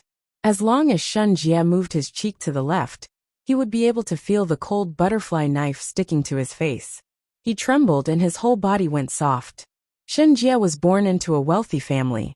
Even in the whole of country Z, the Shen family was considered one of the top aristocratic families. Kicking Qin Yiru like he did just now was something that Shen Jie often did. For a rich man like Shen Jie, he usually dressed like a ruffian and looked down on ordinary people because of his prominent family background. Therefore, people like Shen Jie would usually bully the nannies in his family. Punching and kicking were common. However, because the Shen family offered a high salary, the nannies were not willing to leave. This was also a fact. The evil behavior that he developed when he was young caused Shen Jie to start hitting Qin Yiru when he had the chance. Moreover, fighting with people in school was also a common thing for Shen Jie. Even so, Shen Jie had never been threatened by a woman who stepped on the ground. What was more frightening was that this woman really dared to use a knife. She wanted to kill him. Shen Jie was a rich man's son. Although he would usually get injured when he fought with others, he had never experienced the despair of walking on the edge of death. Of course, perhaps in Shen Jie's opinion, getting injured in a fight was a very cool thing. Just as Shen Jie was thinking about this, Yin Jian's frivolous voice sounded again. You can die now. After speaking, Shen Jie felt the butterfly knife that was stuck to his face being pulled out from the ground by Yin Jian. Shen Jie's face was covered in mud. Even his eyes were stained with mud. Therefore, he could only feel Yin Jian's actions. However, when he heard Yin Jian's voice, Shen Jie's heart jumped wildly. She was not joking. She was serious. At this moment, Shen Jie could feel that Yin Jian was holding the butterfly knife above his head and was about to chop it down on his head. No, I was wrong. I shouldn't have done this. I was wrong. Shen Jie's voice trembled as he begged for mercy, his arrogance completely washed away. The arrogant Shen Jie just now had become like this. Yin Jian merely scoffed. Xiao Jian don't. Just as Yin Jian's knife was about to land on Shen Jie's face, Qin Yiru's shout rang out. Yin Jian retracted the knife in time. Yin Jian had never thought of killing Shen Jie. Moreover, Yin Jian was an advanced special forces soldier now, but they could not kill people recklessly like this. If that was the case, there would be no law in this world. Yin Jian wanted to teach Shen Jie a lesson. At the very least, it had to be the kind of lesson where they wouldn't dare to be arrogant anymore. Before Yin Jian made a move, Qin Yiru's voice rang. Xiao Jian, don't do this. Put the knife away. You're part of the military now. Don't tarnish the military's reputation. Qin Yiru panicked when she saw Yun Jian pointing the knife at Shen Jie. So she went over to snatch the butterfly knife from Yun Jian's hand and pulled Yun Jian to the side. Shen Jie breathed a sigh of relief when Yun Jian was pulled away. The foot that exerted gravity on his stomach disappeared. Shen Jie seemed to have been reborn. He lay on the ground and took a few deep breaths. As Qin Yiru pulled Yun Jian away, Gu Xian heard a few thunderous words. Gu Xian turned to Gu Junjian immediately. Dad, she's from the military, he asked unwillingly. Chapter 889. Gu Xian's words sent chills down Shen Jie's spine, who was lying lifelessly on the floor, as well as Gu Xian's other two buddies. Yun Jian was from the military? While Gu Xian and his men were still in shock at Qin Yiru's words, Qin Yiru had already pulled Yun Jian to the side. Xiao Jian, I'm fine. I'm still strong. It's okay. Shen Jie had kicked her hard just now, and it was painful, but Qin Yiru still bore the pain and consoled Yun Jian. Qin Yiru was behaving this way partly because Shen Jie was Gu Xian's buddy after all. Gu Xian was quite a pitiful child, and it was apparent from what happened just now that Gu Xian was not a bad person. When Shen Jie kicked her just now, he even stood up to stop it. Qin Yiru did not like people like Shen Jie. People like him were practically thugs. He was the kind of person that people would say, whoever hung out with him would be led astray. Gu Xian hung out with these buddies purely because he wanted to be noticed by Gu Junjian, so that Gu Junjian could fulfill his responsibility as a father. In spite of it, Gu Junjian seemed to have gotten the wrong idea. He felt that he had let Gu Xian down, so he ignored Gu Xian even more after that. As a result, Gu Xian became more and more depraved, and had befriended a bunch of gangsters now. Even when he was overseas, he got into fights every day. The group of people he befriended was no different from Shen Jie's group. They were people who would even beat up women and children. The other main reason was that if Yun Jian killed Shen Jie, because of this, she would not be able to avoid jail time, even if Yun Jian was a member of the Advanced Special Forces. Qin Yiru's proudest thing was to have Yun Jian and Yun Yi as her children. How could she possibly watch Yun Jian do something foolish? In spite of it, Qin Yiru did not know that Yun Jian did not want to kill Shen Jie just now. She only wanted to intimidate him. Of course, that was enough to scare Shen Jie half to death from Yun Jian. Qin Yiru's persuasion was effective on Yun Jian, as Yun Jian calmed down right away. Mom, you don't have to do this. A murderous look flashed across Yun Jian's cold eyes as she looked at Qin Yiru. She then paused and looked at Shen Jie, who was lying on the ground. My mom forgave you today, so I won't pursue the matter. If you dare to lay a hand on my mom again, even the Jade Emperor won't be able to stop you from meeting the King of Hell. After Yun Jian finished speaking, she turned and helped Qin Yiru into the house. As they walked, Yun Jian asked, Mom, does it hurt? Come in quickly, I'll take a look. After Yun Jian left, Ce did not. His tall figure was even more conspicuous than the others present, especially his handsome face and the murderous look on his face. Everyone felt that he was handsome no matter how they looked at him. Shen Jie had already been helped up by the two brothers who were too stunned to help. Gu Xian and Gu Junjian were still standing in the same spot. Being supported by Yun Jian, Qin Yiru finally felt the pain coming from her waist. Shen Jie had kicked her there, and she felt that her body was about to fall apart. However, after taking 2 steps, Qin Yiru turned around. She looked at the few people who were still standing in the rain and urged, Hurry up and go into the house. It's still raining. Nothing is more important than your health. After Qin Yiru finished speaking, she was helped into the house by Yun Jian. After hearing Qin Yiru's words, Gu Xian knew that Qin Yiru's words were meant for him. Was she concerned about him? Chapter 890. Gu Xian had never experienced a mother's love before. After Gu Xian's mother gave birth to Gu Xian, she left Gu Xian at home and went out to meet people dressed to the nines. Even so, Gu Xian did not resent his birth mother. There was no other reason other than the fact that she was his birth mother. No matter how badly she treated him, he could only accept it. Ever since Gu Junjian divorced his birth mother, Gu Xian was disheartened by them, but Gu Xian still held on to a tiny bit of illusion. What if his parents remarried one day? Then, like other parents, they would pamper and spoil their children, even if they were not pampered or spoiled, no matter how hard their days were. As long as they cared for him a little, that would be enough. In spite of it, Gu Xian actually felt a hint of kinship from this woman, who was about to become his stepmother. Was he hallucinating? Even his birth parents had never given him any kinship. How could he feel kinship from someone else? Xianer, stop fooling around. Your auntie is a kind person. She's not like what you said. That was Xiao Jian just now. Since you asked, I won't hide it from you. Xiao Jian is part of my military. Gu Junjian did not plan to hide this from his son. In spite of it, after Gu Junjian said that Yun Jian was part of his military, Gu Xian's indignant groan rang again. What did you say? She's really part of your military? As he spoke, Gu Xian's indignant voice rang again. You actually let her join your army? I wanted to join your military back then, but you didn't allow it. You even said that I wasn't capable enough. What about now? Have you really been bewitched? You're letting a little girl like her join the military. You didn't even want me to join back then. Gu Xian raised his voice.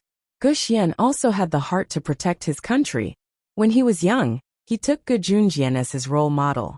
Ever since he was young, he wanted to be a soldier, but Gu Junjian did not give him the chance. Gu Junjian was the leader of the advanced special forces.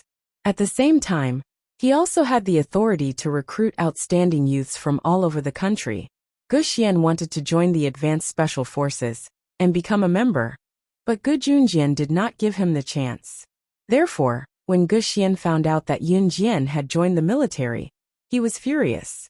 Although Yun Jian was so fierce just now, Gu Xian didn't think that Yun Jian was that capable. In other words, Gu Xian himself was a martial artist. He knew that Yun Jian had some skills, but he would not admit that Yun Jian was better than him. Under such circumstances, how could Gu Xian not think about it? Why would his father rather let Yun Jian join the advanced special forces than let him join? If this wasn't favoritism, then what was? Shut up. Xian heir. What do you know? Gu Junjian gritted his teeth in anger. He wanted to tell him everything, but the words that were about to leave his mouth were stopped. Isn't that so? If you weren't bewitched, why would you let her join the advanced special forces? Gu Xian raised his voice again. At this time, Shen Jia was already being helped up. Why? You want to know why, right? Gu Junjian couldn't hold it in anymore and cried out in pain. Because she's better than you. She's stronger than you, whether it's strength or ability, she's better than you. Although Gu Junjian didn't want to belittle his own son, he had to admit it. Chapter 891. It was rare for Gu Xian to hear his father use such words against him. Most importantly, he had never heard his father praise someone in such a tone before. It could be said that in Gu Xian's mind, his father was someone who would never praise others. Therefore, Gu Xian was very surprised. Forget it. There's no point in talking about this anymore. Let's go home. Gu Junjian had a headache from arguing with Gu Xian. He reached out and touched his forehead, brushed his short hair, and said to Gu Xian. Gu Xian was not convinced, but Gu Junjian had already said so. Moreover, he was no longer a child. He had been Gu Yunjian's father for so many years. How could he not understand Gu Junjian? Gu Junjian never turned back once he did something. Knowing this, Gu Xian did not intend to continue arguing. Bang!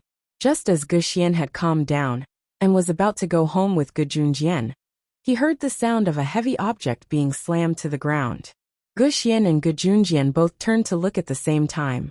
Shen Jia, who had just stood up and wiped the cement on his face with a napkin and had just regained his sight, was kicked to the ground again by Ce with a hard kick, causing a loud thud to resound in the air. Ce's kick sent Shen Jia flying, the bones in his body crackling.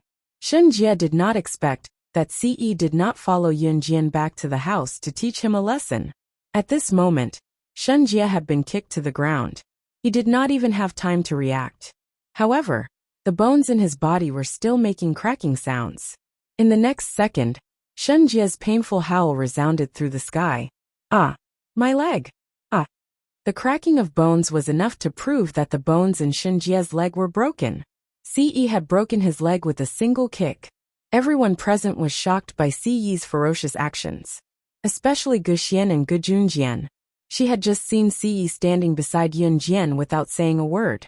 What happened in the end? Just as Yunjian helped Qin Yiru into the house, Ce was even more ruthless than Yunjian. He kicked Shenjie's foot so hard that the bones in his foot were broken. The sound of bones cracking could be heard. Just as everyone present was looking at Ce in shock, they saw Ce raise his long legs and walk unsteadily towards Shenjie, who had been kicked to the ground and was hugging his leg as he howled in pain. You! What are you doing? Guxian and Shenjie's other two friends saw Ce walking towards them. The moment they thought of Ce's actions, they felt their hair stand on end. Now that Ce was walking towards them, they retreated in fear. Ce didn't say a word. He walked straight to Shenjie and bent down slightly. He reached out his bony hand and grabbed Shenjie's collar. With this grab, Ce actually pulled Shenjie up from the ground. Ah! You! What are you doing? Shenjie was sweating profusely after a few seconds of pain. He stared at Ce as if he was looking at a ferocious beast. How dare you touch my mother-in-law? Do you think I'll let you off? A murderous look flashed across Ce's sharp eyes. He curved his handsome face and curved his lips. There was an undeniable ruthlessness on his face. Shenjie was in so much pain that his entire body was trembling. His abdomen, which had been kicked by Yunjian, was still hurting. He wasn't joking.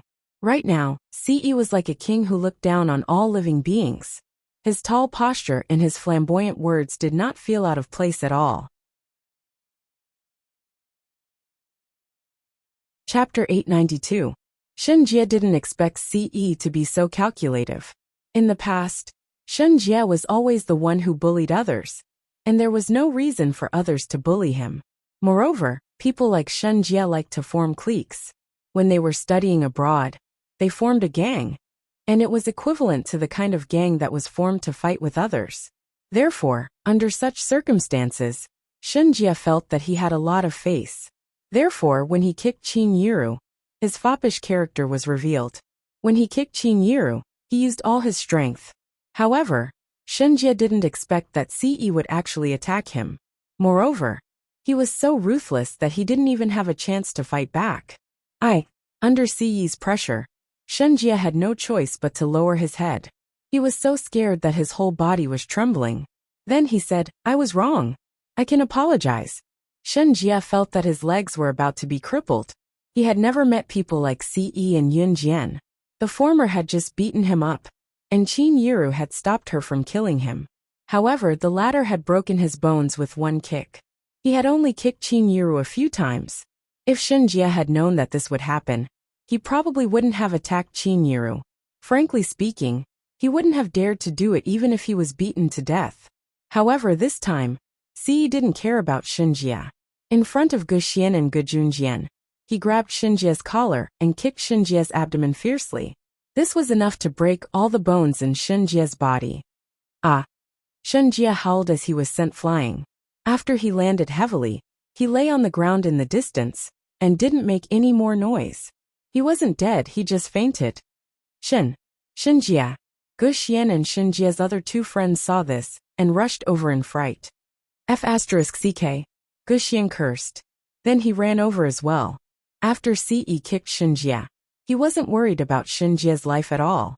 Instead, he walked into the house.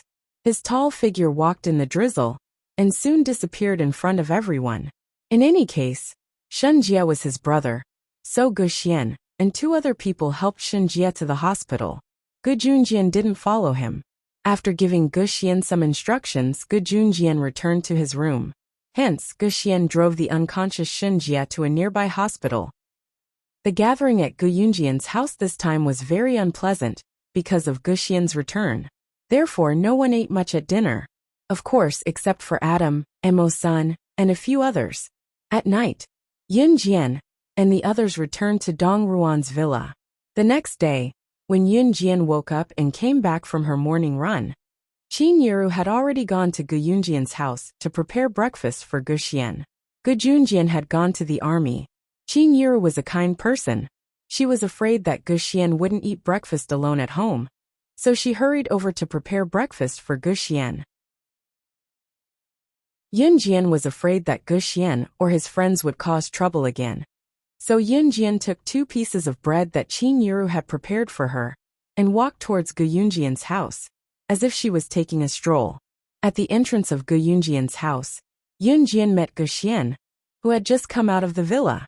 The moment Gu Xian saw Yun Jian, he snorted coldly and wanted to walk around Yun Jian. Stop. Yun Jian didn't turn around to look at Gu Xian.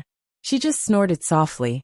Hearing Yun Jian's snort, Gu Xian just snorted and wanted to walk around Yun Jian. How about a race?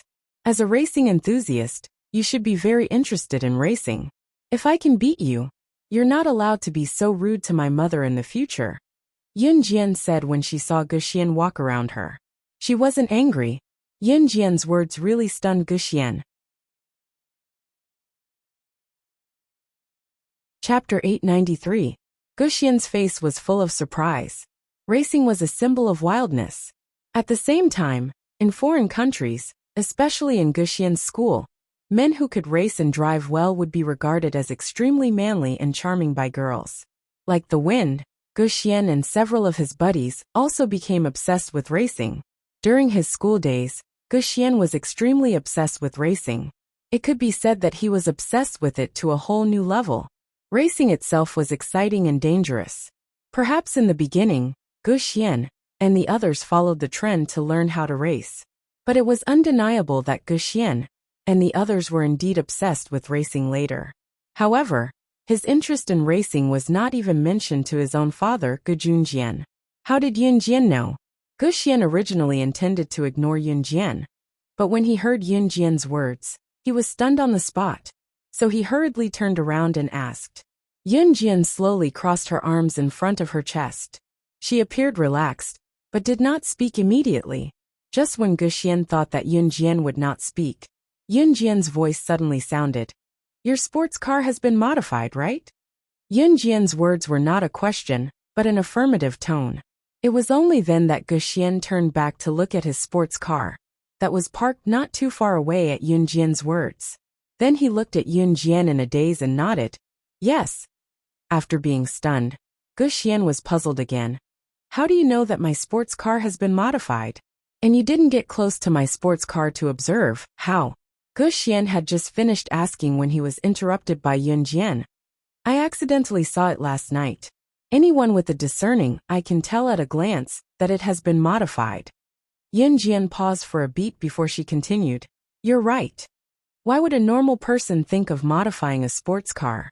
What's more, I saw a lot of scratches on your sports car. Unless you are a racing enthusiast, unless it is a sports car, how could it be modified like this by you? Yun Jian's explanation made Gu Xian speechless. But it turned out that Yun Jian's words were all reasonable. Ahem. Gu Xian coughed softly. He obviously did not expect his stepmother's daughter to be able to see this. Could it be that a girl like her also liked racing? Ahem, you are a girl. Do you also like to study these things? Gu Xian was suddenly interested in Yun Jian. He changed his attitude of ignoring Yun Jian and immediately asked Yun Jian. Of course, he was only interested in this kind of curiosity towards his sister at most.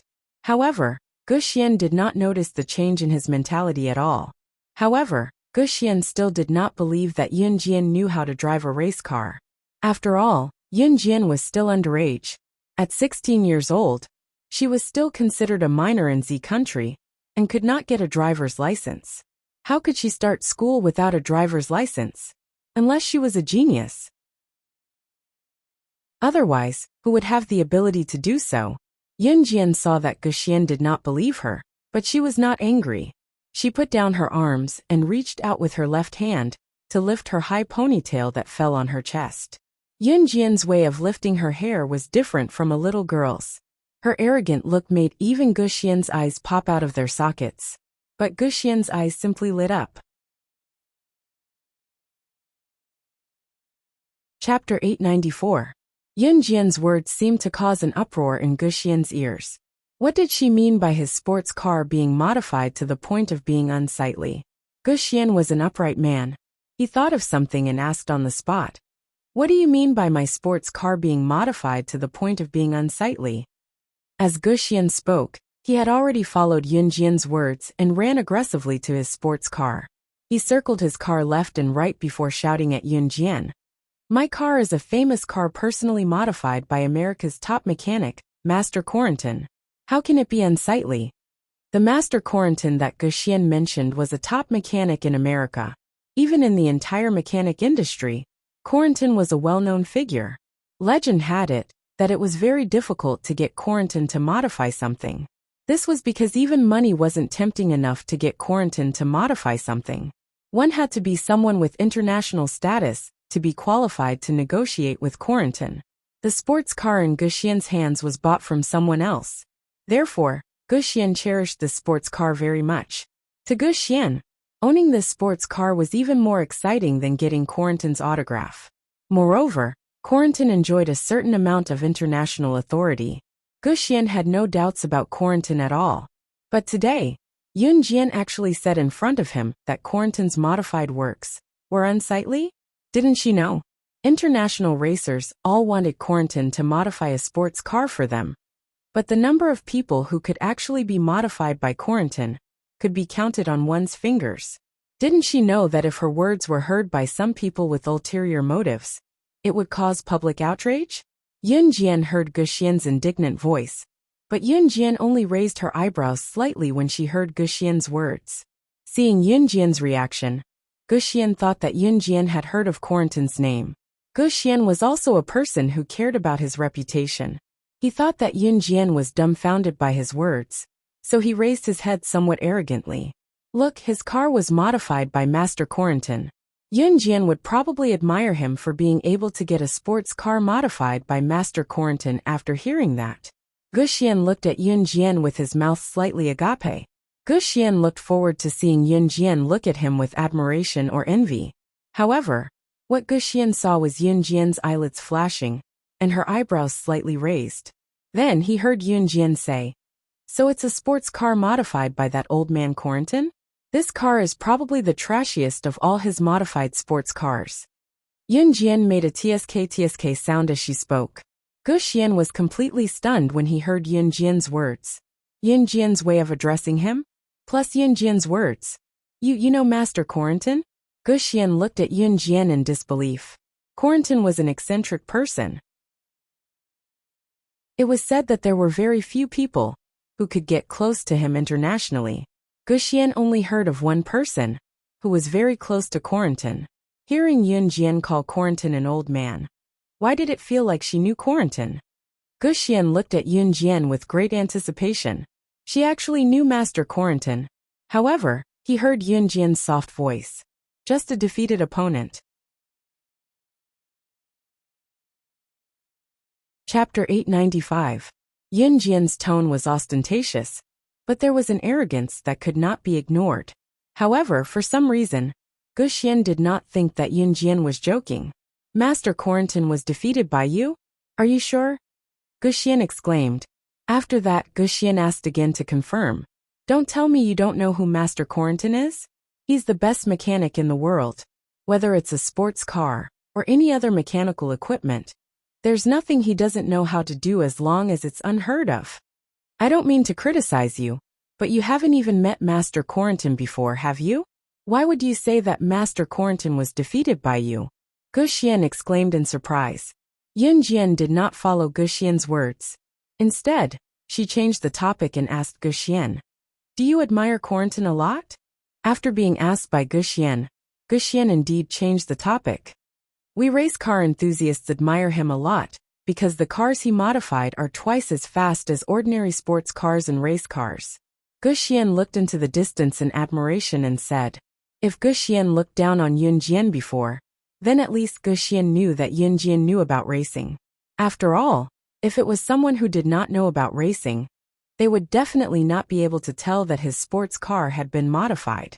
Therefore, Guxian and Yunjian started chatting unknowingly. He even said in a regretful tone, "Sigh. If I can get Master Corentin to modify another Maserati sports car for me, I'll have no regrets." Guxian's tone carried a hint of a sigh. Everyone knew that Corentin was an eccentric old man. He would not help you modify a sports car even if you paid for it. Unless you made him happy, he would modify it for free. Guxian's sports car had been in the hands of many people. By the time he got his hands on it, it was already an old car that had been driven by many people. However, this was a car modified by Master Corentin, so Guxian would rather drive this old car than replace it. Yun Jian stood where she was and cast a sidelong glance at Guxian as she continued. As long as you get the Maserati modified by Corentin, you'll be more respectful to my mother? Yun Jian knew that Qin Yiru didn't want Guxian to disappear. Qin Yiru was kind-hearted, and Guxian was not a bad person. That was why Yun Jian negotiated with Guxian. This was the third time he heard Yun Jian negotiate with him, and it was all for Qin Yiru. Guxian blinked. He didn't directly answer Yun Jian's question. Instead, he asked Yun Jian somewhat enviously, "You and your mother must have a good relationship, right?" In Guxian's impression, his mother would only dress up gorgeously and fool around, only coming home in the middle of the night. His mother had never cared about him. Yes. Yun Jian nodded. Guxian's red, yellow, blue and green hair didn't match his somewhat lonely image at all. That's great. Guxian sighed deeply. The envy in his tone didn't diminish at all. As Guxian spoke, he walked away somewhat dejectedly. This time, Yun Jian didn't stop Guxian. After taking 2 steps, Guxian turned his head to look at Yun Jian. He chuckled, but this laugh wasn't at Yun Jian, but at himself, who was lonely. "I won't scold your mother anymore." As Guxian walked, he lowered his head and continued. Master Corentin is an internationally famous big shot. Until now, no one has been able to invite him. The only person who could possibly invite Master Corentin couldn't possibly be Yun Jian. Chapter 896. Guxian felt that since he was already so lonely, there was no need for him to make others feel the same way. Besides, Qin Yiru had rushed over so early in the morning to make breakfast for him. It was impossible for Guxian not to be touched. After all, even Guxian's own mother had never cooked for him. Guxian also found a bit of motherly love from Qin Yiru. "So you don't have to think of a way to hire Master Corentin," said Guxian. With that, he laughed self-deprecatingly and turned to get into his sports car. Then, he started the engine and stepped on the gas pedal to leave. It was not that Guxian looked down on Yun Jian, but because Corentin was an internationally famous big shot. Moreover, Corentin was a weirdo in the mechanical world. If you wanted to hire him, you couldn't use money. He would only do it if he liked the person. Moreover, out of 1,000 people, there wasn't a single person that he liked. Therefore, Guxian was not looking down on Yun Jian's words, but he instinctively did not believe her. In the end, Yun Jian was still standing in the same spot when Guxian drove away. Yun Jian stood in the same spot and smiled slightly. After a while, she took out her phone from her trouser pocket and dialed a number that she remembered in her mind, but had never taken the initiative to call. Beep beep beep. After 3 rings, the call did not go through. The ringtone rang for almost half a minute. Just as the ringtone was about to end, the call was suddenly picked up. "Hello." A very lazy, old man's voice in pure English came from Yun Jian's phone. Yun Jian narrowed her eyes.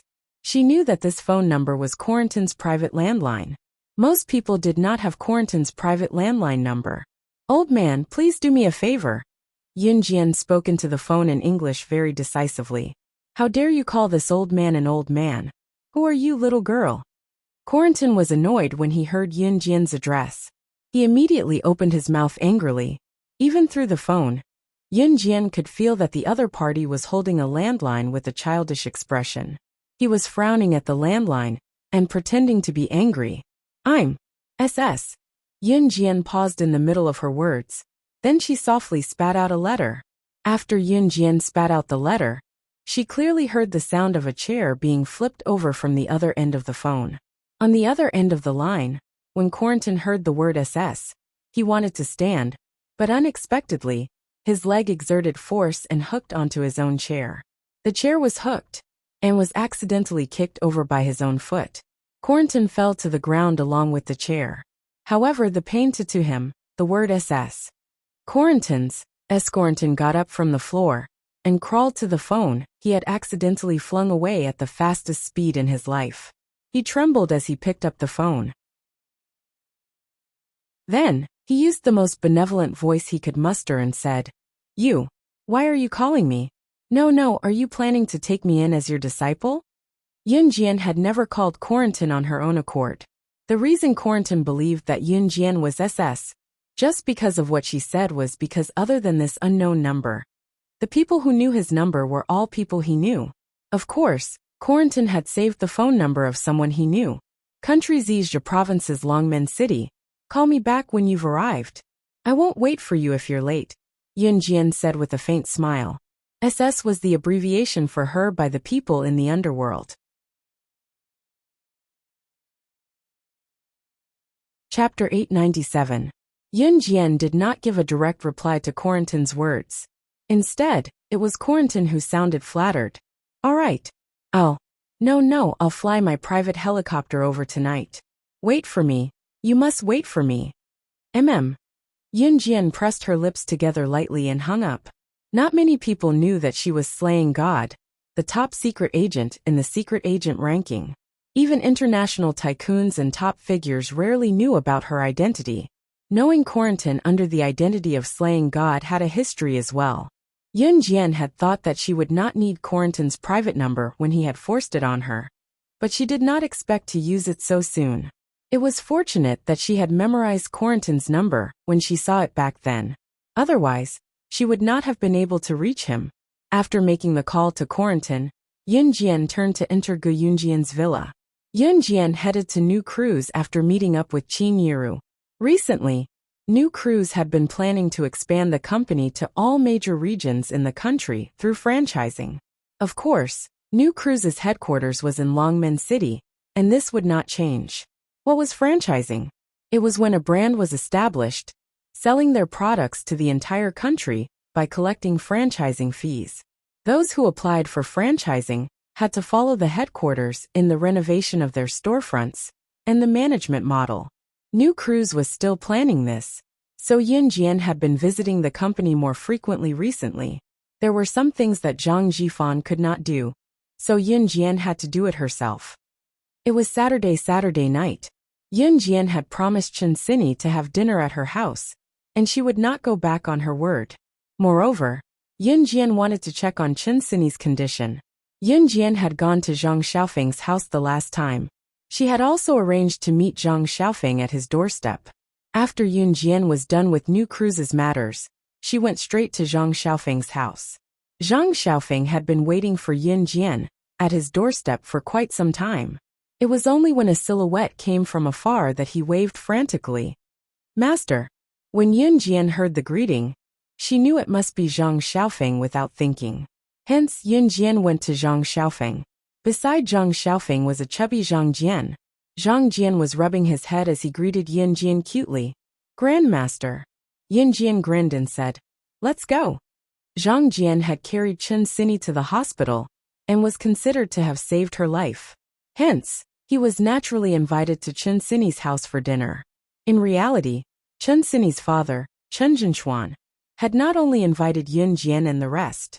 Chen Sini had just recovered from a serious illness, while Chen Jinshuan was a businessman. A businessman should know how to do business.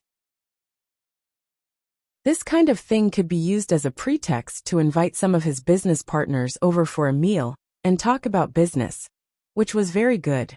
Hence, when Zhang Xiaofeng brought Yun Jian and the rest to Chen Sini's house, they saw a few tables of food. Chen Sini's leg was not injured to begin with, so she could walk normally.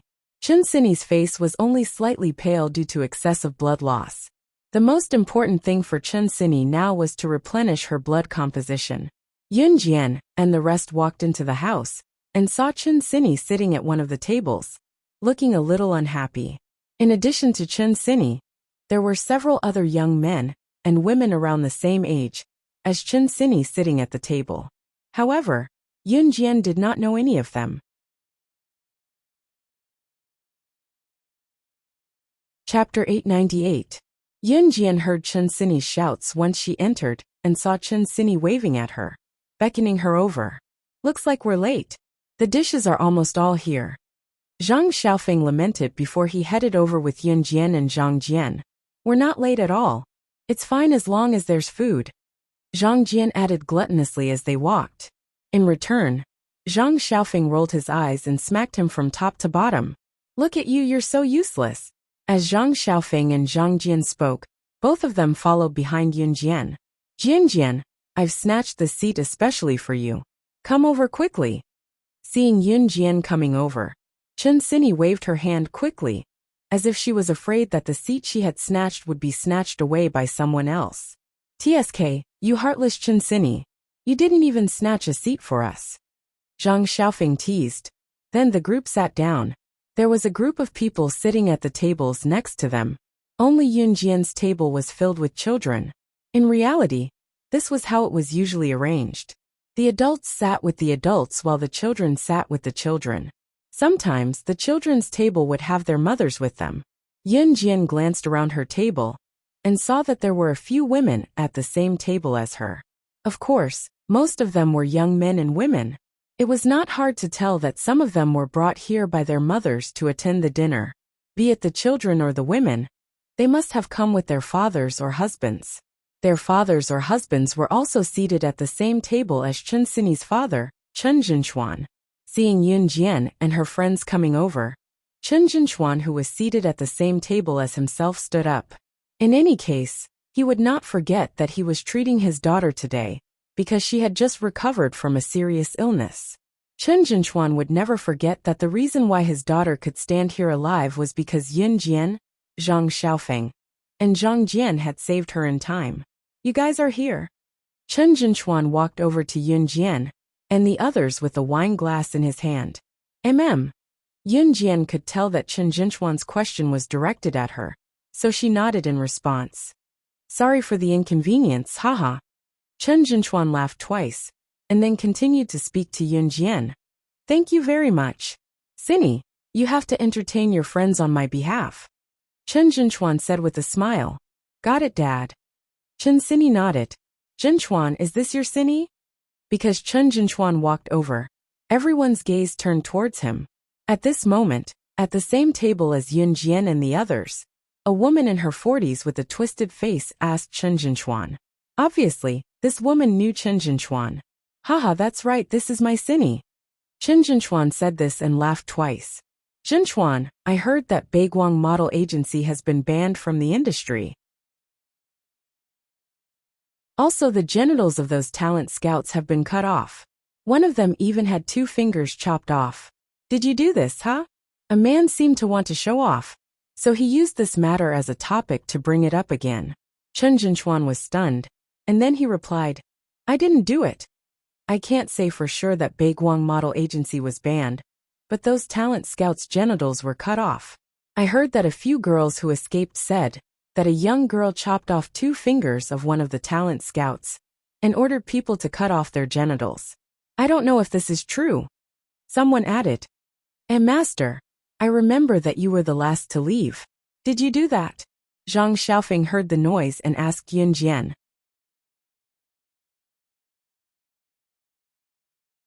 Chapter 899. Originally, Yun Jian didn't stand out when she sat there. Although Yun Jian looked exquisite, when she walked in, the boys and girls at the same table stared at her for a while. Everyone just stared at her for a while, and then fell silent. The people at the same table as Yun Jian, Chen Sini, Zhang Xiaofeng, and Zhang Jian were all boys and girls around the same age as Yun Jian, except for the woman with the twisted face. Most of the boys and girls in their youth would be attracted to boys and girls around the same age as them. Therefore, the boys and girls at the same table also looked at Yun Jian for a while. However, they didn't pay much attention to it. But now that Zhang Xiaofeng mentioned it, everyone turned their attention to Yun Jian. When Yun Jian went to the hospital to visit Chen Sini, she also brought up this topic. However, the topic at that time wasn't about this, but about the ban of Baiguang Model Agency. Last time, Zhang Xiaofeng also asked Yun Jian if Yun Jian was behind the ban of Baiguang Model Agency. At that time, Yun Jian nodded and admitted it. However, The man with a beer belly stood out and laughed, saying that Yun Jian was just trying to take credit in front of Chen Jinchuan. The man with a beer belly was called Zhang Guodong. He was just an ordinary worker. But because he was Chen Jinchuan's relative, he rushed over to visit Chen Sini when he heard that Chen Sini was in trouble at the hospital. He was purely there to flatter Chen Jinchuan, because Chen Jinchuan was the big boss of the company. It was just that he had thought of Yun Jian as such a person back then. And at today's banquet, the man with a beer belly named Zhang Guodong was also present. However, Zhang Guodong's presence wasn't invited by Chen Jinchuan. He came uninvited. Last time at the hospital, he heard that Chen Jinchuan was going to treat Yun Jian to dinner this Saturday night. How could a greedy person like Zhang Guodong not come? Therefore, he was also present now. However, when Zhang Guodong saw that Yun Jian had once again attracted everyone's attention, and the reason was the same as last time, he laughed out loud on the spot. "Little girl, are you really not going to change? Last time, when we were talking about Baiguang Model Agency being banned, you said you were the one who did it. Today, we're talking about those talent scouts. Are you going to admit it again?" Zhang Guodong asked Yun Jian proudly. Last time it was almost the same. He was discussing this matter with someone. Zhang Xiaofeng said that Yun Jian did it, and Yun Jian also admitted it. However, this time, it was someone else who told Chen Jinchuan about the latest information they had obtained.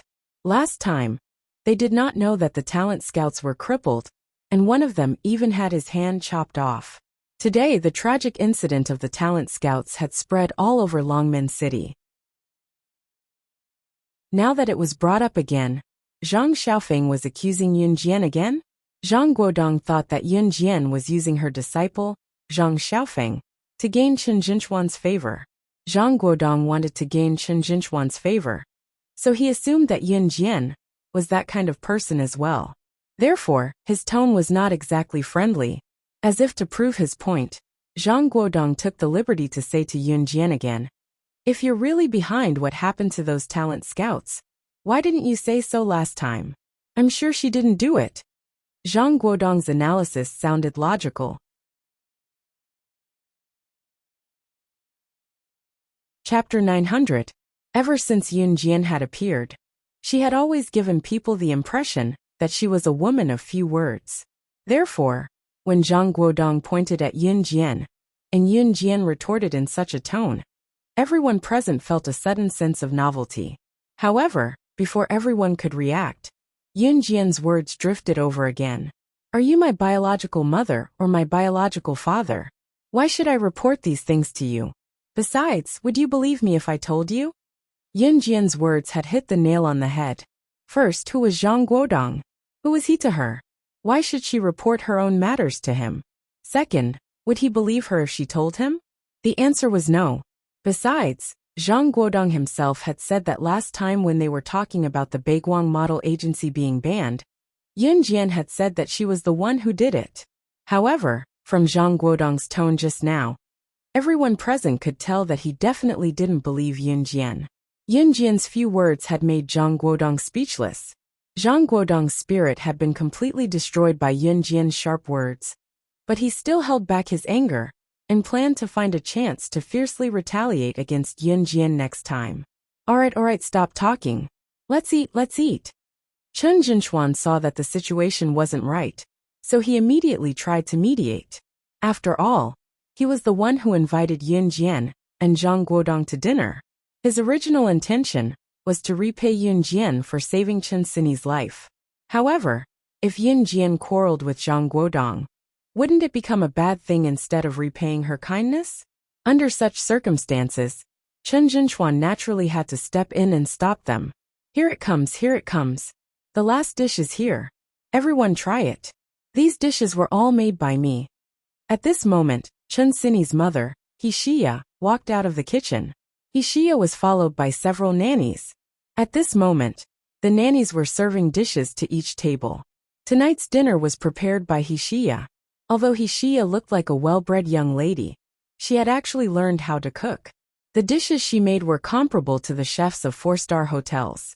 However, after Wuxia married Chen Jinchuan and gave birth to Chen Sini, she rarely cooked. Today, Xia cooked because she wanted to repay Yun Jian and the others with sincerity. My mom's cooking is delicious. Jian, eat it and ignore those lunatics. We'll eat our own food. Chen Sini had disliked Zhang Guodong for a long time. Hearing Zhang Guodong treat Yun Jian like this, she was not angry at all. That's right. Master, have a taste. Zhang Xiaofeng also shouted. Yes. Yun Jian smiled and nodded. At the same time, Zhang Jian, who was beside them, could not close his mouth. Just as Yun Jian finished 2 prawns, someone came through the door late. Upon closer inspection, it was Ling Yichen. Ling Yichen's father was a family friend of Chen Sini's father, so it was not unusual for a playboy like him to show up here.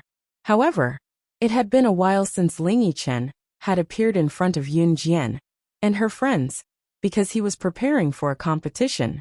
In addition, Ling Yichen was not in the same class as Yun Jian and her friends, so Yun Jian had not seen him for a long time. Hey, you guys have already started eating. I'm late, haha. Ling Yichen said as he ran toward Yun Jian and her friends. You actually have time to spare? Zhang Xiaofeng wanted to tease everyone he met.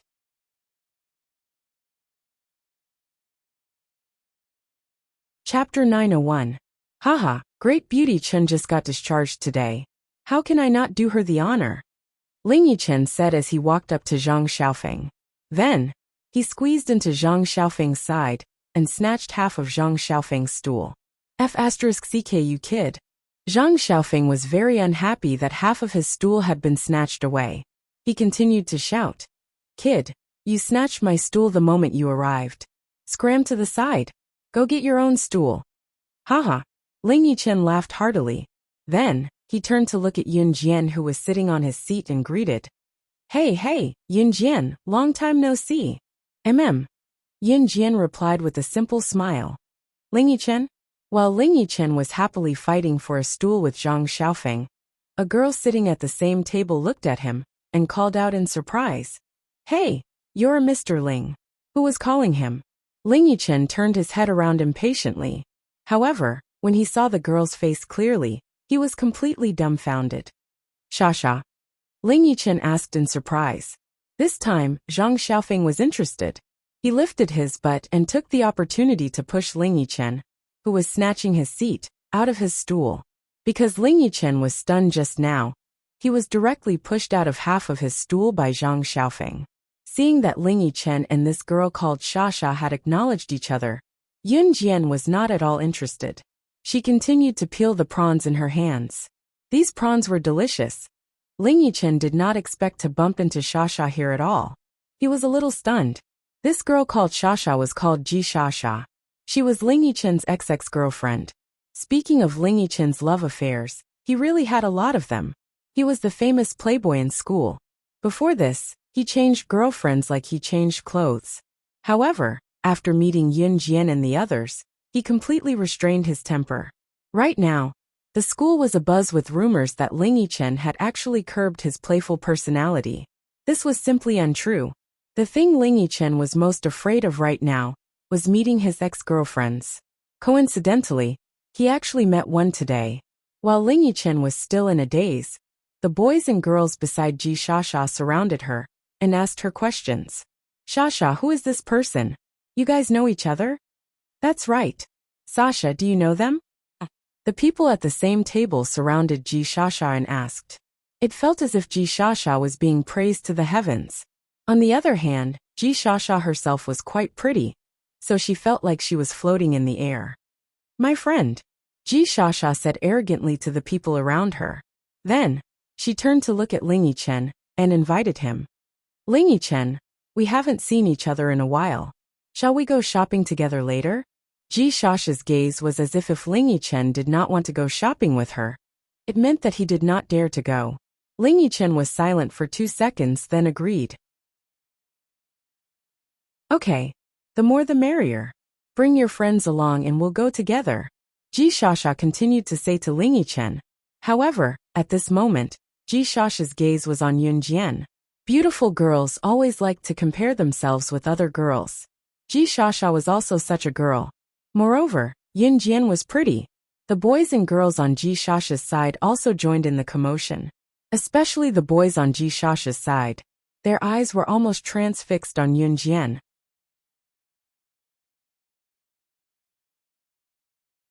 Chapter 902. Yeah, let's go and have some fun. Ji Shasha added.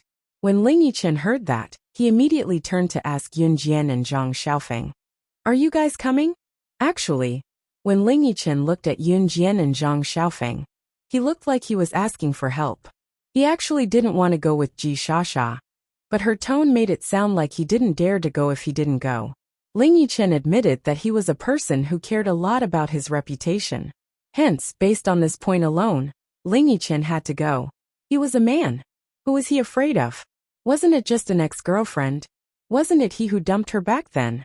Sensing Ling Yichen's pleading gaze, Yun Jian continued peeling the prawns and eating as she answered. I'm fine with anything. Her hands were covered in greasy prawn oil, but Yun Jian didn't care. If Master goes, I'll go, Zhang Xiaofeng quickly replied. If Grandmaster goes, I'll go, Zhang Xiaofeng said, mimicking Zhang Xiaofeng's words. Uffed. The moment Zhang Xiaofeng and Zhang Jian finished speaking, Ji Shasha couldn't help but laugh. After Ji Shasha stopped laughing, she even used her hands to cover her face, as if she was trying to hide her ugliness. Master? Grandmaster? You guys still want to have a master? Ji Shasha turned to Yun Jian and smiled. Other than comparing with each other, if two girls became friends, they would also like to pair up with each other. For example, if she knew a guy, she would like to find a partner for her friend. Of course, in 1999, such things weren't as common as now, but it was undeniable that such things still existed. Hence, other than comparing her beauty with Yun Jian at first sight, Ji Shasha also wanted to become friends with Yun Jian, because this way, in other people's eyes, she would be a beauty, and her friends would be beautiful too. This kind of concept took root in the hearts of young girls like Ji Shasha. Isn't that so? This is my master. Zhang Xiaofeng didn't care about Ji Shasha's disdain towards them. On the contrary, he proudly introduced Yun Jian to Ji Shasha. Of course, there's no one in this world who's more powerful than my grandmaster. Zhang Jian added. After listening to Zhang Xiaofeng and Zhang Jian's words, Ji Shasha and the others felt some disdain in their hearts, but she pretended to be very respectful on the surface. Of course, Ji Shasha and the others only took the matter of Yun Jian, accepting Zhang Xiaofeng as her disciple and Zhang Jian as her grand disciple as a joke. Students in school often like to become sworn brothers, or between students of the same grade. You call me grandpa, I'll call you grandma. Of course, there were also master and disciple relationships. However, it was rare for two big boys to take a girl as his master, and the other to call her grandmaster. However, the people present only felt that the words master and martial ancestor were merely titles. This kind of master-disciple relationship was probably just to get closer to the other party, as if they had a very good relationship with the other party. That was all. How could there be any real skills that could be taught to a master and disciple or grand disciple? What skills could Yun Jian teach Zhang Xiaofeng and Zhang Jian? This was simply impossible. In any case, Ji Shasha didn't believe that Yun Jian had any real skills that could be taught to Zhang Xiaofeng and Zhang Jian. Young people usually ate faster, so Yun Jian's table finished eating very quickly.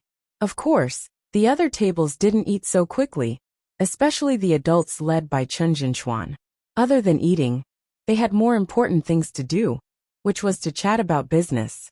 Even after eating, they would chat for at least 2 to 3 hours before leaving.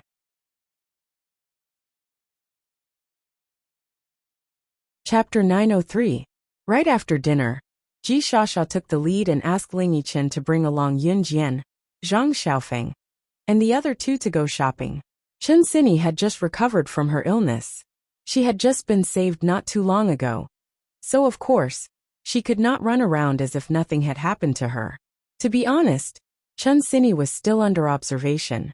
Although she was discharged from the hospital, she could be in danger at any time. Therefore, it was not appropriate for her to go shopping under such circumstances. It was obvious that Chen Xinyi would not go. Jian Jian, I'm so bored at home. Why don't you stay and keep me company? Chun Sini pulled Yun Jian back when she saw that Yun Jian wanted to go with them, and looked at her pitifully. Once Ling Yichen heard that Chun Sini wanted to keep Yun Jian, he dashed over to snatch the girl away. Ling Yichen actually admired Yun Jian and wanted to take Yun Jian out so that she could stand up for him. Once he recalled how Ji Shasha betrayed him and got together with another guy because he was not as good as the other guy, he was filled with rage. Since Yun Jian was so capable, Ling Yichen wanted Yun Jian to go with him to back him up. Sini, let Yun Jian go shopping with us.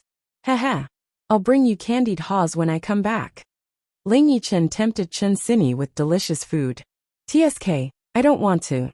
Chun Sini turned her head away, but her hand was still gripping Yun Jian's wrist tightly. I only want Yun Jian to stay with me, Chun Sini said matter-of-factly. Then 10 candied haws. Ling Yichen continued to tempt her. Just when everyone thought that Chun Sini was firm in her views, she agreed to Ling Yichen's terms without hesitation. Deal. Yun Jian's lips twitched, but she still flashed a smile that did not lose her aura. Was she not as important as food to Chun Sini? Alright, let's go. Haha. Ling Yichen said as he beckoned everyone to set off together. Ji Shasha also revealed a smile that could be considered good or bad. Then they walked out of the gate and headed towards the downtown area near Chun Sini's villa. There was also a downtown area near Chun Sini's house. Moreover, there were many food stalls and vendors near the busy streets. Especially in this downtown square, there were many aunties twisting their butts and dancing in the square. The atmosphere on the square could be said to be quite harmonious. This downtown area was quite lively, especially the noisy square dance, which simply brought the atmosphere here to the climax. There's a lot of fun games over there. There's also a lot of delicious food. Let's hurry over and take a look. Ji Shasha walked at the front. As she spoke, she led everyone to the most lively place. Ji Shasha took 2 steps in that direction before she seemed to remember something. She turned around and ran to Yun Jian, reaching out to hold Yun Jian's wrist as if they were best friends. There's a lot of fun games over there. There's even a game of shooting, archery and darts. Let's go take a look. Ji Shasha said as she reached out to hold Yun Jian. However, before Ji Shasha's hand could touch Yun Jian's wrist, Yun Jian had already dodged it discreetly. I don't like other people touching me, Yun Jian said coldly and arrogantly as she dodged Ji Shasha's hand.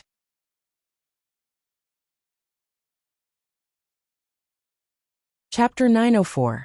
Hearing Yun Jian's words, Ji Shasha's face stiffened. Ji Shasha was covered in perfume, so Yun Jian felt disgusted just by smelling it. Of course, Yun Jian would not directly tell Ji Shasha something like, "Get lost. I hate the perfume on your body." It was just that Yun Jian was not willing to interact with Ji Shasha. Seeing Yun Jian speak to her with such an attitude, Ji Shasha froze and even rolled her eyes at Yun Jian. However, Ji Shasha could not throw a tantrum in front of everyone. She only saw Yun Jian as a cold girl, so she was stunned for a moment. Then she smiled at Yun Jian again and said, let's go play over there then." As if to ease the tension, Ji Shasha even flashed a smile at Yun Jian. When the boys saw Yun Jian speak to Ji Shasha like that, they had a good impression of Ji Shasha's actions. At that moment they all thought to themselves, this Ji Shasha sure has a good temper. Not only is she beautiful, but she also has a good temper. However, Yun Jian was not bad either. Because Yun Jian was prettier and more exquisite than Ji Shasha. Yun Jian was the kind of girl who could not be found lacking at all. Moreover, Yun Jian did not use rouge or face powder, but her skin still looked tender. This made everyone's hearts itch. Therefore, even though Yun Jian had said those words just now, the boys felt that Yun Jian was much better than Ji Shasha. Let's go play games. It's boring to stay here." The boys also joined in the commotion. Thus, the group walked towards the gaming area at the plaza. Other than a group of aunties dancing in the plaza, the gaming area was right next to it. Speaking of the gaming area, one had to mention the balloon shooting game. How did Ling Yichen meet Yun Jian back then? They had met during the school's autumn outing when they won a prize by shooting balloons in the park. Back then, Ling Yichen was still a little conceited, thinking that he was very good at shooting balloons. However, after meeting Yun Jian, He realized that the worst thing he did was to act like a big shot in front of Yun Jian. In the end, he was slapped in the face. Let's go play balloon shooting. You boys should be very good, right? Get a big doll for us girls. Ji Shasha saw that Yun Jian was ignoring her, so she turned around and held another girl's hand in hand. Ji Shasha's words made several of the boys present roll up their sleeves. They wanted to show off in front of the girls to show off their prowess. Go away, go away. Leave this to me. Among them, the one who had called Yun Jian a babe and jeered the loudest, the one with a crooked nose, but dressed fashionably, took a glance at Yun Jian before going up to show off his skills in front of the girls. In this balloon shooting game, you could shoot balloons with guns, darts, or even shoot balloons with arrows. In short, as long as you could shoot balloons within the set number, you would win the prize. Of course, it was actually quite difficult to shoot a gun. Moreover, some shop owners had tampered with the guns. Even if the gun was aimed at the balloons, it would not hit. The boy with the crooked nose was called Zhang Chungrui. He even struck a pose that he thought was very handsome, then glanced at Yun Jian from the corner of his eye. Just then, Ling Yichen's voice was heard. Yun Jian, do you want to go shoot a few shots too? Cindy is still hiding the big doll you gave her last time. If you give her another one, she'll be even happier later. It was actually very difficult to win a balloon shooting game like this. It was even harder to get a big doll.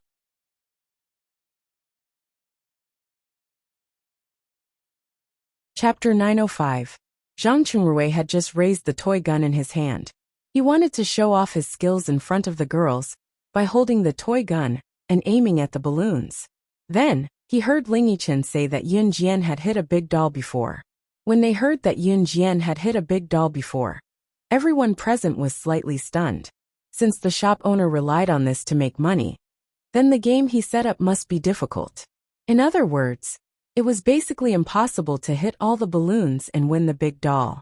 Unless the person was really good at playing with guns, darts, or archery, there was no way they could win the big doll. A guy like Zhang Chungrui could at most show off in front of everyone. In reality, he had no ability at all, let alone hit the balloons with a toy gun.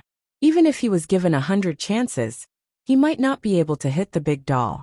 What's more, what Ji Shasha said earlier was merely lip service. Hence, everyone's eyes were glued to Yun Jian. You really hit a big doll before? Wow, you're amazing. When Ji Shasha saw that Yun Jian was the center of attention, she quickly walked over to Yun Jian. After taking 2 steps, Ji Shasha stopped. She did not hold Yun Jian's hand again, but her obvious goodwill was obvious to everyone present.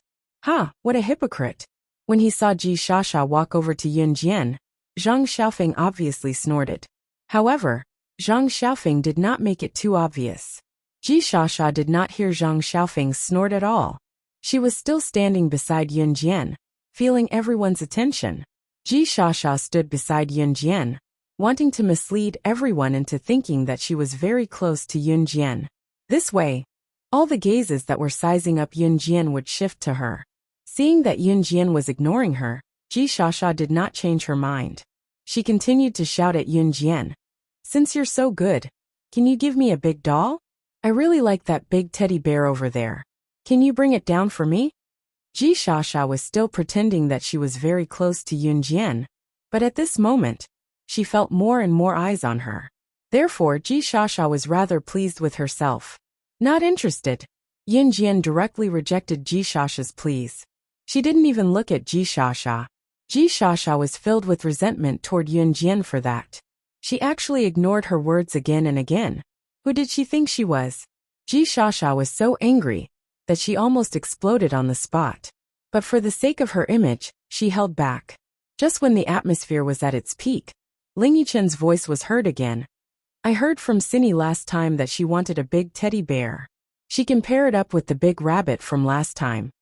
Just as Ling Yichen finished speaking, Yun Jian was already standing in front of the balloon shooting game. She took out some loose cash and handed it to the shop owner, then said softly, darts. Ji Shasha, who was standing at the side after being rejected by Yun Jian, saw Yun Jian's actions. Her existence was the most awkward.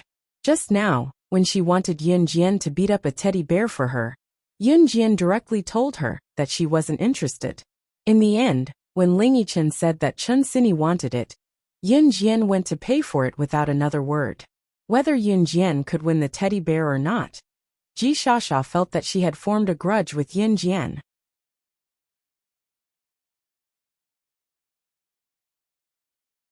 Chapter 906. Ji Shasha glared at Yun Jian. She bit her lip with her front teeth, and the force she exerted was enough to prove that she hated Yun Jian to the core. However, Ji Shasha's expression was still very friendly. Wait! Ji Shasha's voice suddenly rang out just as the shop owner handed the dart to Yun Jian, and Yun Jian was about to reach out for it. Yun Jian paused, and her hand also stopped. She had long seen through Ji Shasha's character, and now she wanted to see what tricks Ji Shasha had up her sleeves. Thus Yun Jian stopped. She stood in front of the balloon shooting grand prize stall with her arms crossed. Yun Jian's aura was very good to begin with. Moreover, her appearance was outstanding. Not only did she look tall and slender, but more importantly, her face was cold and arrogant, yet had the delicate features of a young girl. Everyone present couldn't help but look at her. At this moment, Yun Jian's aura was top-notch. It was something that people like Ji Shasha couldn't even compare to. What? Yun Jian spat out a slow and frivolous tone with a hint of laziness. Ji Shasha couldn't help but gulp.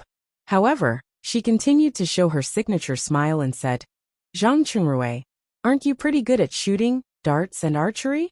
Coincidentally, Ling Yichen's friend is pretty good too. Why don't the two of you compete? Hey, I think a simple game is too boring. The two of you should compete. That's more exciting, right? Ji Shasha couldn't help but provoke. Guys loved excitement. Actually, girls loved excitement too. However, as long as they weren't the ones being watched, who wouldn't want to watch others do exciting things or compete? Thus, just as Ji Shasha finished speaking, Ji Shasha and Zhang Chungrui's group of friends started to jeer again. That's right, that's right. The two of you should compete. We're all watching. Hee hee. Someone said to Yun Jian and Zhang Chungrui. That's right. Pretty girl. You should compete with Zhang Chungrui. The fact that you got the big doll before means that you're really lucky. Isn't that the saying that luck is also a kind of ability? Zhang Chungrui knows how to shoot and shoot. You should compete with him. If you can beat Zhang Chungrui, we'll give it to you. Although Yun Jian had gotten the big doll before, it was only once. Ji Shasha's friends naturally wouldn't think that Yun Jian had practiced. After all, Yun Jian was still young and she was a girl. Which girl would practice marksmanship, darts, and archery? Therefore, everyone thought that Yun Jian was lucky to have won the prize back then. Ling Yichen was inwardly gleeful when he saw the questioning gazes of the people around them. Ling Yichen was planning to let Yun Jian teach them a lesson later. At that moment, Zhang Chungrui, who was asked to compete with Yun Jian in shooting, darts, or shooting, looked at Yun Jian eagerly. He even pretended to be cool as he flipped his short hair. His smug expression was hard to ignore. Although Zhang Chungrui had never won the big doll, he was still an expert at shooting balloons. Coupled with the praises of the people around him, he really thought that he was amazing. At the same time, he naturally thought that Yun Jian had won the big doll because of Yun Jian's luck. After all, luck was also a kind of ability.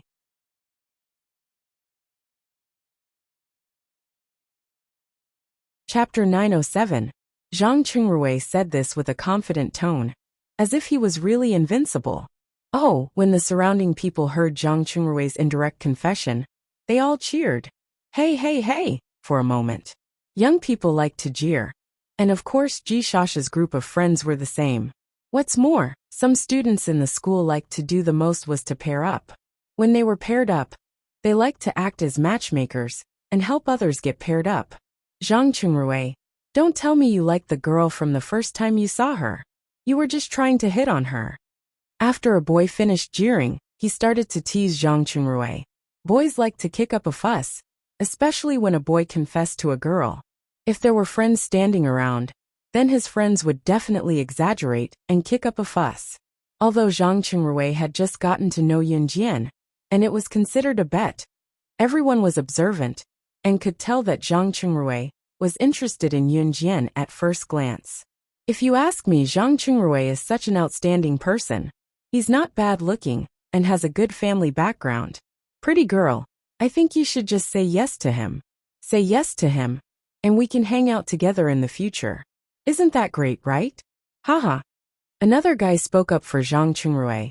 The way he called her pretty girl made Yun Jian uncomfortable all over. She didn't know why, but she just didn't like this atmosphere. Not only did she not like it, but she also hated it. When he heard his brother speaking up for him, Zhang Qingrui forgot about the bet he had previously thought of. He looked at Yun Jian with deep affection. Yun Jian's looks were indeed outstanding. She was the most outstanding in both appearance and temperament. That face without any makeup was as smooth and delicate as a newborn baby. It made people itch when they looked at it from afar. Such a beauty, if he could get his hands on her. Bah! You're really a toad lusting after a swan. Are you worthy of my master? Little guy, it's morning. Stop dreaming. Zhang Xiaofeng was disgusted by Zhang Qingrui's words. He looked at Zhang Qingrui and said angrily. Zhang Xiaofeng's words made Zhang Qingrui want to strangle Zhang Xiaofeng to death. If it weren't for the fact that he wanted to establish a good image in front of Yun Jian, Zhang Qingrui would have rushed up and fought with Zhang Xiaofeng. TSK. What toad lusting after swan meat? You better show me some respect. Otherwise I'll make you leave crying. Although Zhang Qingrui didn't make a move, his tone wasn't pleasant either. Just as Zhang Xiaofeng was about to roll up his sleeves and fight with Zhang Qingrui, Yun Jian's cold voice sounded. I agree to bet with you. Yun Jian's cold voice was devoid of any warmth. Everyone's hearts tightened slightly. Yun Jian agreed to Zhang Qingrui's bet. However, based on the current situation, Yun Jian would definitely lose. After all, Zhang Qingrui was really capable. What about Yun Jian? She was just lucky the last time. Everyone present automatically thought that Yun Jian was lucky to win the big doll. So when they heard that Yun Jian agreed to the bet with Zhang Qingrui, could it be understood that she was indirectly agreeing to be Zhang Qingrui's girlfriend? Just as everyone thought of this, even Zhang Qingrui himself thought so. Yun Jian's voice sounded again. She said to Zhang Qingrui,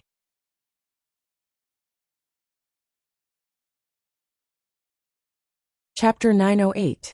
How ruthless. If Zhang Qingrui lost to Yun Jian, he would have to kneel down and kowtow to Yun Jian 3 times and call her ancestor. If Zhang Qingrui really kneeled down and kowtowed to Yun Jian 3 times and called Yun Jian ancestor, Zhang Qingrui would probably lose all his dignity and face. Everyone present took a deep breath and turned to look at Yun Jian.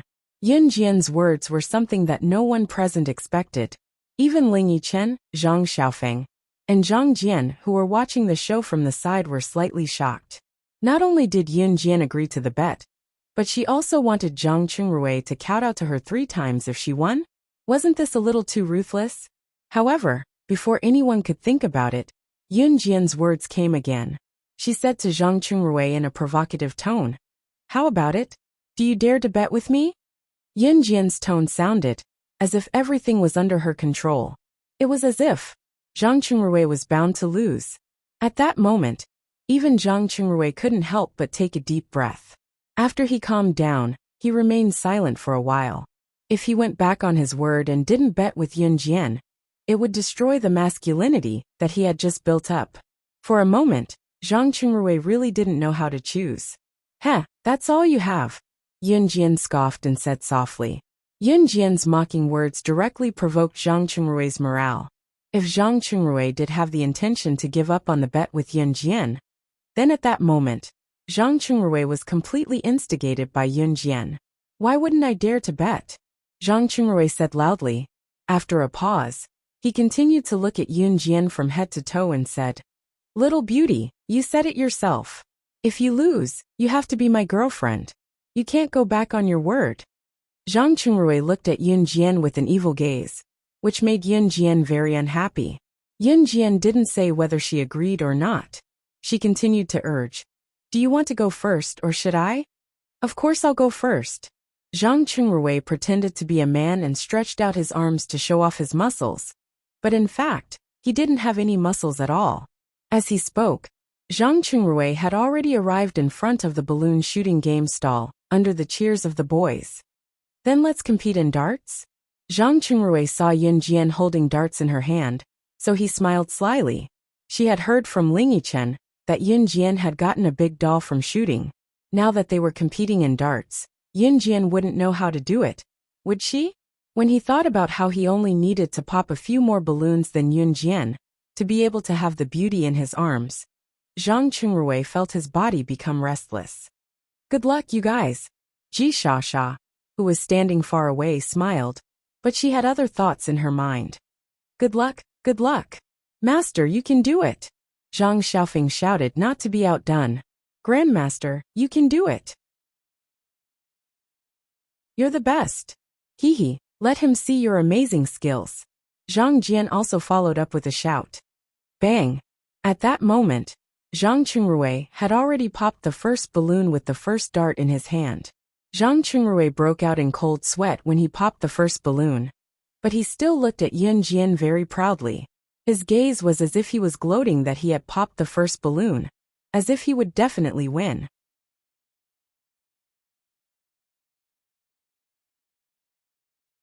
Chapter 909. Zhang Qingrui saw that Yin Jian didn't intend to pay attention to him, but he wasn't angry.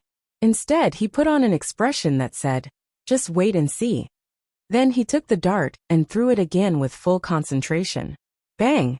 The sound of a balloon being punctured was heard again. At this time, sweat gathered on Zhang Qingrui's forehead. Every time Zhang Qingrui threw a dart, his hand trembled. It had to be said that Zhang Qingrui's hand trembled more and more as the dart went on. After all, the first and second dart might be able to hit the balloon. But if he didn't have confidence in himself, what if one of the dart flew wrong and couldn't puncture the balloon? Of course, Zhang Qingrui and Yin Jian were competing to see who could puncture more balloons. If neither of them reached 15 dart, and each dart punctured a balloon, then it would depend on who could puncture more balloons. But what if Yin Jian really hit every dart? This was what Zhang Qingrui was afraid of. If Yin Jian hit every dart and was really lucky, then wouldn't he really have to kowtow to Yin Jian 3 times and call her ancestor in public? No, this was impossible, and he couldn't. He still wanted to save face. For the next dozen or so dart, Zhang Qingrui developed quite well. He actually punctured more than a dozen balloons. This kind of dart could fly 15 dart in total. However, when Zhang Qingrui threw the 13th dart, he suddenly lost control of his hand and threw a dart that didn't hit the balloon. This miss scared Zhang Qingrui. He swallowed a few mouthfuls of saliva, and his hand couldn't help but shiver. Come on, Zhang Qingrui, I believe you can do it. Zhang Qingrui's buddy next to him cheered for Zhang Qingrui.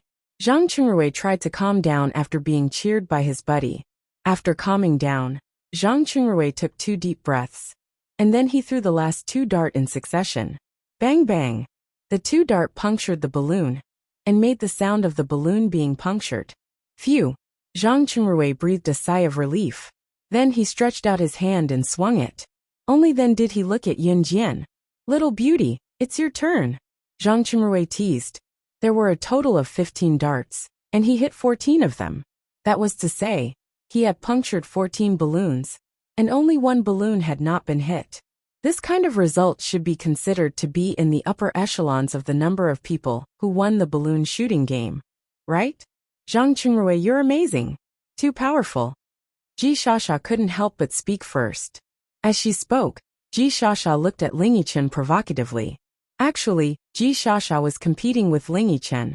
Hee. Zhang Qingrui really thought that he was very powerful. He touched his head, but didn't forget to remind Yin Jian. Little beauty, I'm looking forward to your performance. As he spoke, Zhang Qingrui still had a feeling that he was determined to win. When Zhang Xiaofeng, Ling Yichen, and Zhang Jian saw this from afar, they did not panic at all. At the same time, Yin Jian extended her arms and held the 15 darts in each of her hands. Almost at the same time, she divided the 15 darts into 7 for her left hand and 8 for her right hand, holding them separately in both hands. F***CK, what's she doing? Is she going to throw 15 darts at the same time? Is she stupid? How low is the hit rate if she throws 15 darts at the same time? It's impossible to hit the target Someone analyzed in a low voice. However, halfway through his analysis, Yun Jian had already thrown the darts in her hands. 15 darts were shot out at the same time. Everyone present was slightly surprised. However, just as everyone present thought that there was no chance of winning if all 15 darts were shot at the same time.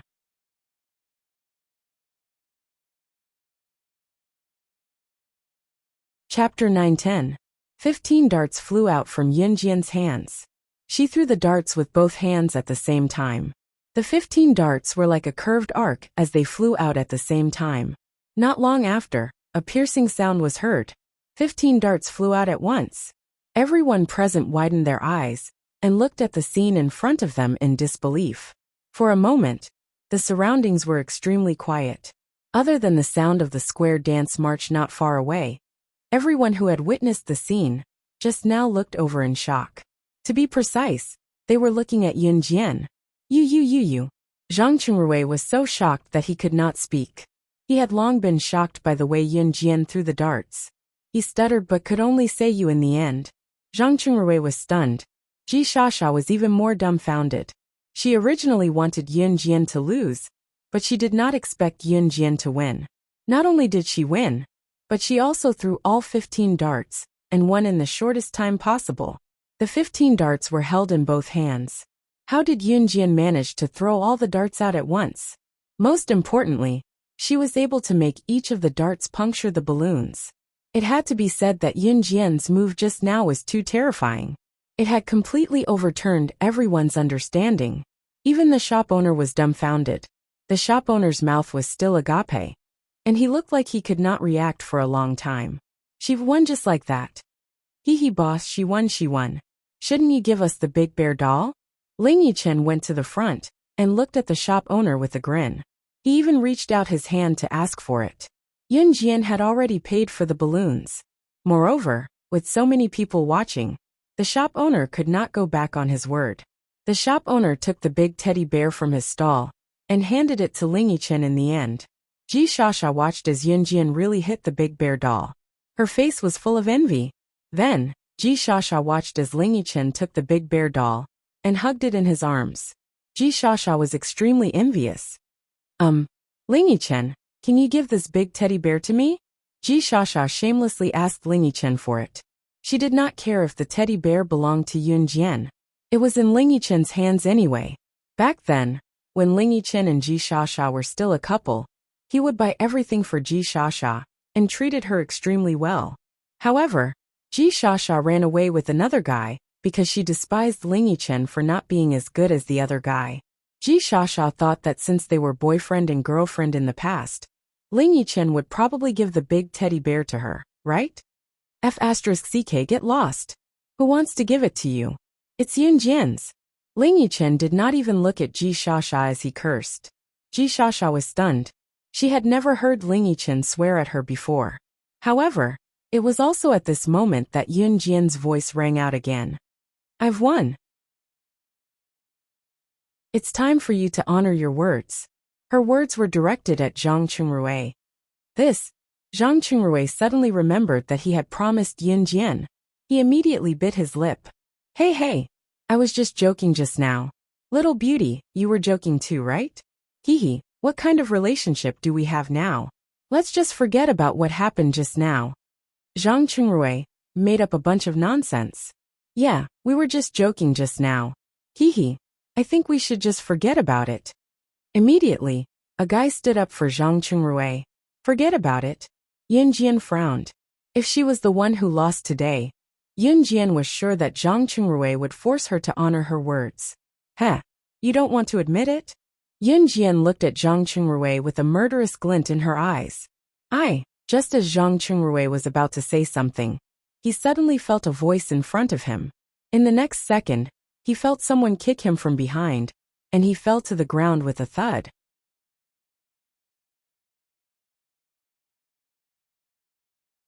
Chapter 9:11. Startled by Yun Jian's sudden action, everyone present was taken aback. It was inevitable that Zhang Chunrui would not keep his word. Boys and girls who were in puberty had to kneel down and kowtow to others. They also had to call them ancestors. No one would be happy to do such a thing, especially a boy like Zhang Qingrui, who cared about his reputation to the extreme. Previously, when he hit on Yun Jian in front of her, Zhang Qingrui was holding on to the fact that Yun Jian was beautiful. If he could successfully make Yun Jian his girlfriend, then he would be particularly magical in front of his classmates and friends. In this way, his reputation would be very big. Moreover, when he agreed to bet with Yun Jian, Zhang Qingrui felt that he would not lose. Even if he lost, he felt that he would not keep his promise. At most, he would just find an excuse. What kind of bet would there be? This matter would definitely be over just like that. However, who would have thought that when Zhang Qingrui and his group once again tried to use their previous methods to casually fool Yun Jian's original words as a joke, Yun Jian would actually do such a shocking thing. She actually went directly behind Zhang Qingrui, stretched out her leg, and stomped on Zhang Qingrui's back, forcing him to kneel down. Girls were generally very reserved, especially in front of boys. Even the most irritable girls would become reserved. However, look at Yun Jian. She made a bet with Zhang Qingrui, but Zhang Qingrui did not keep his word after losing. She directly stepped on Zhang Qingrui's back in front of so many people. She even said something like, "If you don't keep your promise today, I will make sure you won't see the sun tomorrow." Was this still the attitude a girl should have? Ouch! Zhang Qingrui was forced to kneel on the ground by Yun Jian. He suddenly felt that he had lost all his face, so he struggled to stand up. However, Yun Jian's foot seemed to weigh 1,000 pounds. It was like a huge rock, oppressing him to the point that it was difficult for him to even breathe. "You little beauty, you are too much." A boy around saw it and pointed at Yun Jian. This boy was the one who helped Zhang Qingrui to get Yun Jian to agree to be Zhang Qingrui's girlfriend. F***ck, how did my master go overboard? Today's bet was brought up by your people first. My master is only asking you to fulfill your promise. How is this going overboard? I think it's you guys who can't afford to lose. Zhang Xiaofeng quickly spoke up for Yun Jian. Exactly. If you can't afford to lose, then why do you still want to compete with my grandmaster? You guys are really shameless. Zhang Jian also took advantage of the situation and said, "You, the boy who spoke for Zhang Qingrui just now was no match for Zhang Xiaofeng and Zhang Jian." Zhang Xiaofeng and Zhang Jian stopped him with a few words. "Are you going to kowtow? Are you going to shout or not?" Yun Jian stepped on Zhang Qingrui's back, forcing him to lower his head even more. "You, aren't you going too far? How can we girls be like this?" Just then, Ji Shasha's voice sounded weakly from the side. Ji Shasha's words were directed at Yun Jian. However, when these words came out of Ji Shasha's mouth, why did it sound like she was blaming Yun Jian for being rude and not behaving like a girl at all? Before anyone could think about it, they saw Yun Jian stepping on Zhang Qingrui's back, and with a fierce kick, she forced Zhang Qingrui to kowtow to the ground, making a bang sound. "If you don't kowtow, I'll help you." Yun Jian ignored Ji Shasha's words. At the same time, she lifted her foot, and when Zhang Qingrui's body bounced back, she ruthlessly kicked him again.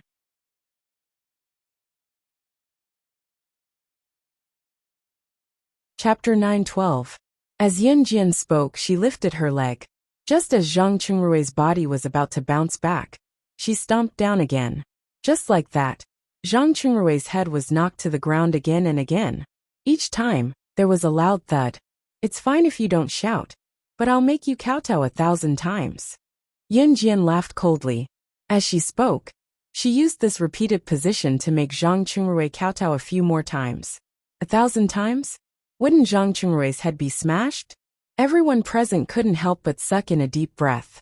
Zhang Qingrui's head was smashed to the ground again and again, making a series of loud noises, which made everyone's hair stand on end. Don't! Zhang Qingrui was already dizzy from the kowtowing. He struggled with all his might, and even reached back to pull Yun Jian's foot off his back. However, he couldn't even touch Yun Jian. "I'll beg for mercy. I'll talk. Zhang Qingrui could even feel that his forehead was bleeding. He was so scared that his soul almost left his body. He quickly begged Yun Jian for mercy. "Speak." Although Yun Jian stopped making Zhang Qingrui kowtow, Her foot was still on Zhang Chunrui's back. After seeing Yun Jian's methods, Zhang Chunrui didn't dare to play any tricks. He still wanted to live. Thus, Zhang Chunrui swallowed a mouthful of saliva. His forehead hurt from the kowtowing. He didn't want to endure it anymore. So he mustered up his courage and called out softly, "Ancestor! Ancestor!" His voice was as soft as a cat's meow. Can you hear what he said? Yun Jian turned her head and looked at Zhang Xiaofeng, Zhang Jian and Ling Yichen. Her red lips curled up. It was so beautiful that it made people's hearts itch.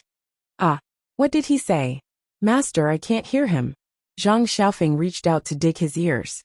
He pretended that he didn't hear anything, but he was secretly laughing in his heart. Did he say anything? Did someone speak just now? Martial ancestor, I only heard you talking. Zhang Jian also helped to add on. Ling Yichen was trying so hard to hold back his laughter that he was about to suffer internal injuries. He raised his hand into a fist and placed it by his mouth, coughing softly. Ahem. I didn't hear anything either. Ling Yichen lied without batting an eyelid. We all heard it. Why are you the only ones? One of Zhang Chunrui's brothers stood up and spoke for Zhang Chunrui. Just as he said that, Zhang Chunrui screamed again. Yun Jian raised her foot and kicked Zhang Chunrui's forehead to the ground, making a bang sound. I can't hear what you're saying. I'll give you one last chance. If you don't make a sound, I'll take it that you want to kowtow to me 1,000 times, Yun Jian said eerily. Then she added, Of course, I'd prefer it if you kowtowed to me and admitted your mistake. As she spoke, Yun Jian made Zhang Chunrui hit the ground again, making loud bangs. No, I'll talk. Zhang Chunrui was forced into a corner by Yun Jian. Finally, he could not hold it in anymore and cried out in a half-sob. Just as Zhang Chunrui said that, a rich and magnetic male voice came from the side. Xiao Jian, you're still so soft-hearted.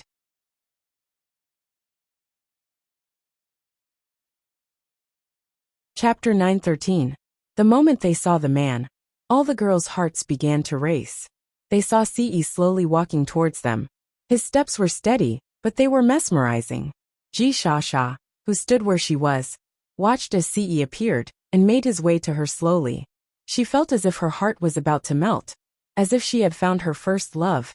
Ji Shasha even had this thought in her mind. Will this man who suddenly appeared walk towards me? The answer was no. Ce walked around Ji Shasha and the others. He wasn't the least bit attracted by the girls who were looking at him with reverence. Furthermore, he didn't even look at these girls. His black eyes only reflected a proud figure from the beginning to the end. That beautiful figure, her voluptuous figure, and her every move were enough to make him unable to let go. Why are you here? Yun Jian didn't loosen her grip on Zhang Chunrui's back, but she was still talking to Ce. If I didn't come, how would I be able to kill these flies who want to steal my woman? As Ce spoke, he had already arrived in front of Yun Jian. As Ce spoke, he stretched out his leg and viciously stepped on Zhang Chunrui's palm, causing him to toss and turn. Ah! You! It hurts! You!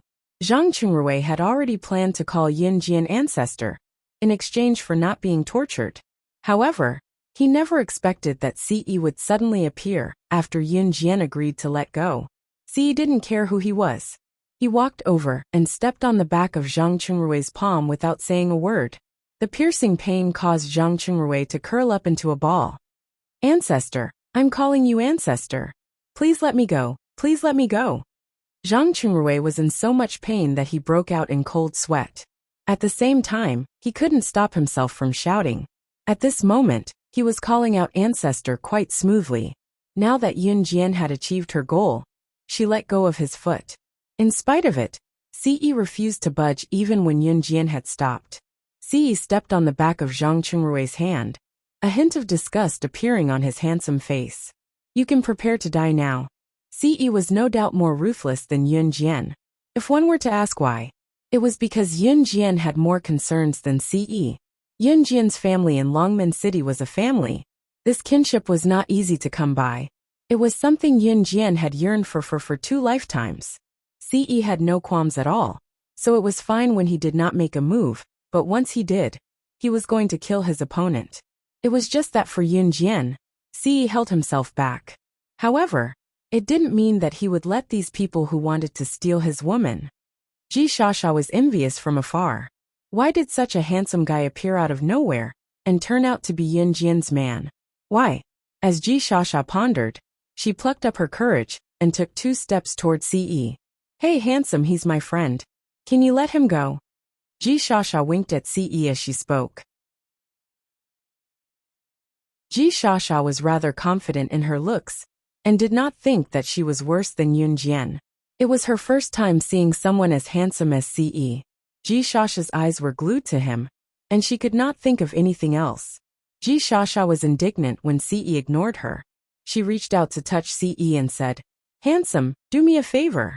She even stuck out her tongue playfully. She then continued, "He's my friend. Can you?" Ji Shasha did not notice that Ce's brows were furrowed into a line. When Ji Shasha was only half a meter away from Ce, the latter suddenly released his foot from Zhang Qingrui and raised it to kick Ji Shasha's abdomen, sending her flying a few meters away. At the same time, he spat out a few words coldly. "You're right. You're right."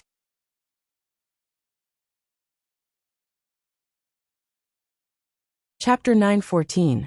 Ji Shasha was sent flying a few meters by Ce's kick.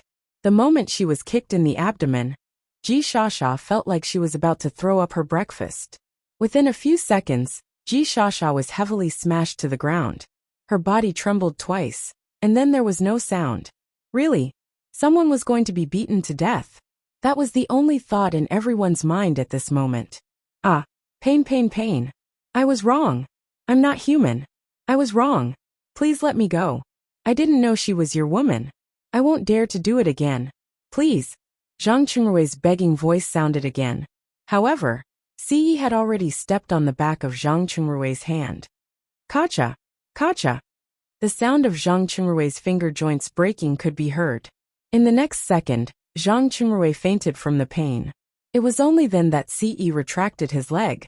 There was a tinge of seriousness on his handsome face that was completely different from before. Emo-san, drag him to feed the dogs. Ce tilted his head. His flawless face made everyone's heart beat uncontrollably. However, the words that came out of Ce's mouth made everyone tremble. It was only when Ce opened his mouth that everyone noticed a person standing not too far away. Emo-san was standing in his original position with his hands behind his back. His handsome face paled in comparison to Ce's, but compared to the group of boys present, it was a piece of cake. Because of Ce's appearance, Emo-san didn't stand out at all. When everyone present reacted, they realized that there was a similarly handsome man standing there. After the man walked over, he picked up Zhang Qingrui, who was lying on the ground half dead, and dragged Zhang Qingrui and quickly disappeared from the place. Even if he didn't die, Zhang Qingrui would suffer a fate worse than death. Furthermore, from Ce's tone, it seemed like he wanted to kill Zhang Qingrui to relieve the hatred in his heart. After the unconscious Zhang Qingrui was dragged away by Emo-san, Ji Shasha was helped up from the ground, trembling in fear. She was scared half to death. Zhang Qingrui was being fed to the dogs? Is this true or false? But whether it was true or not, it was enough to scare Ji Shasha out of her wits. Ce walked over to Yun Jian while everyone was still in shock. At the same time, he reached out to grab Yun Jian's hand and left without saying a word. Hey master, wait for us.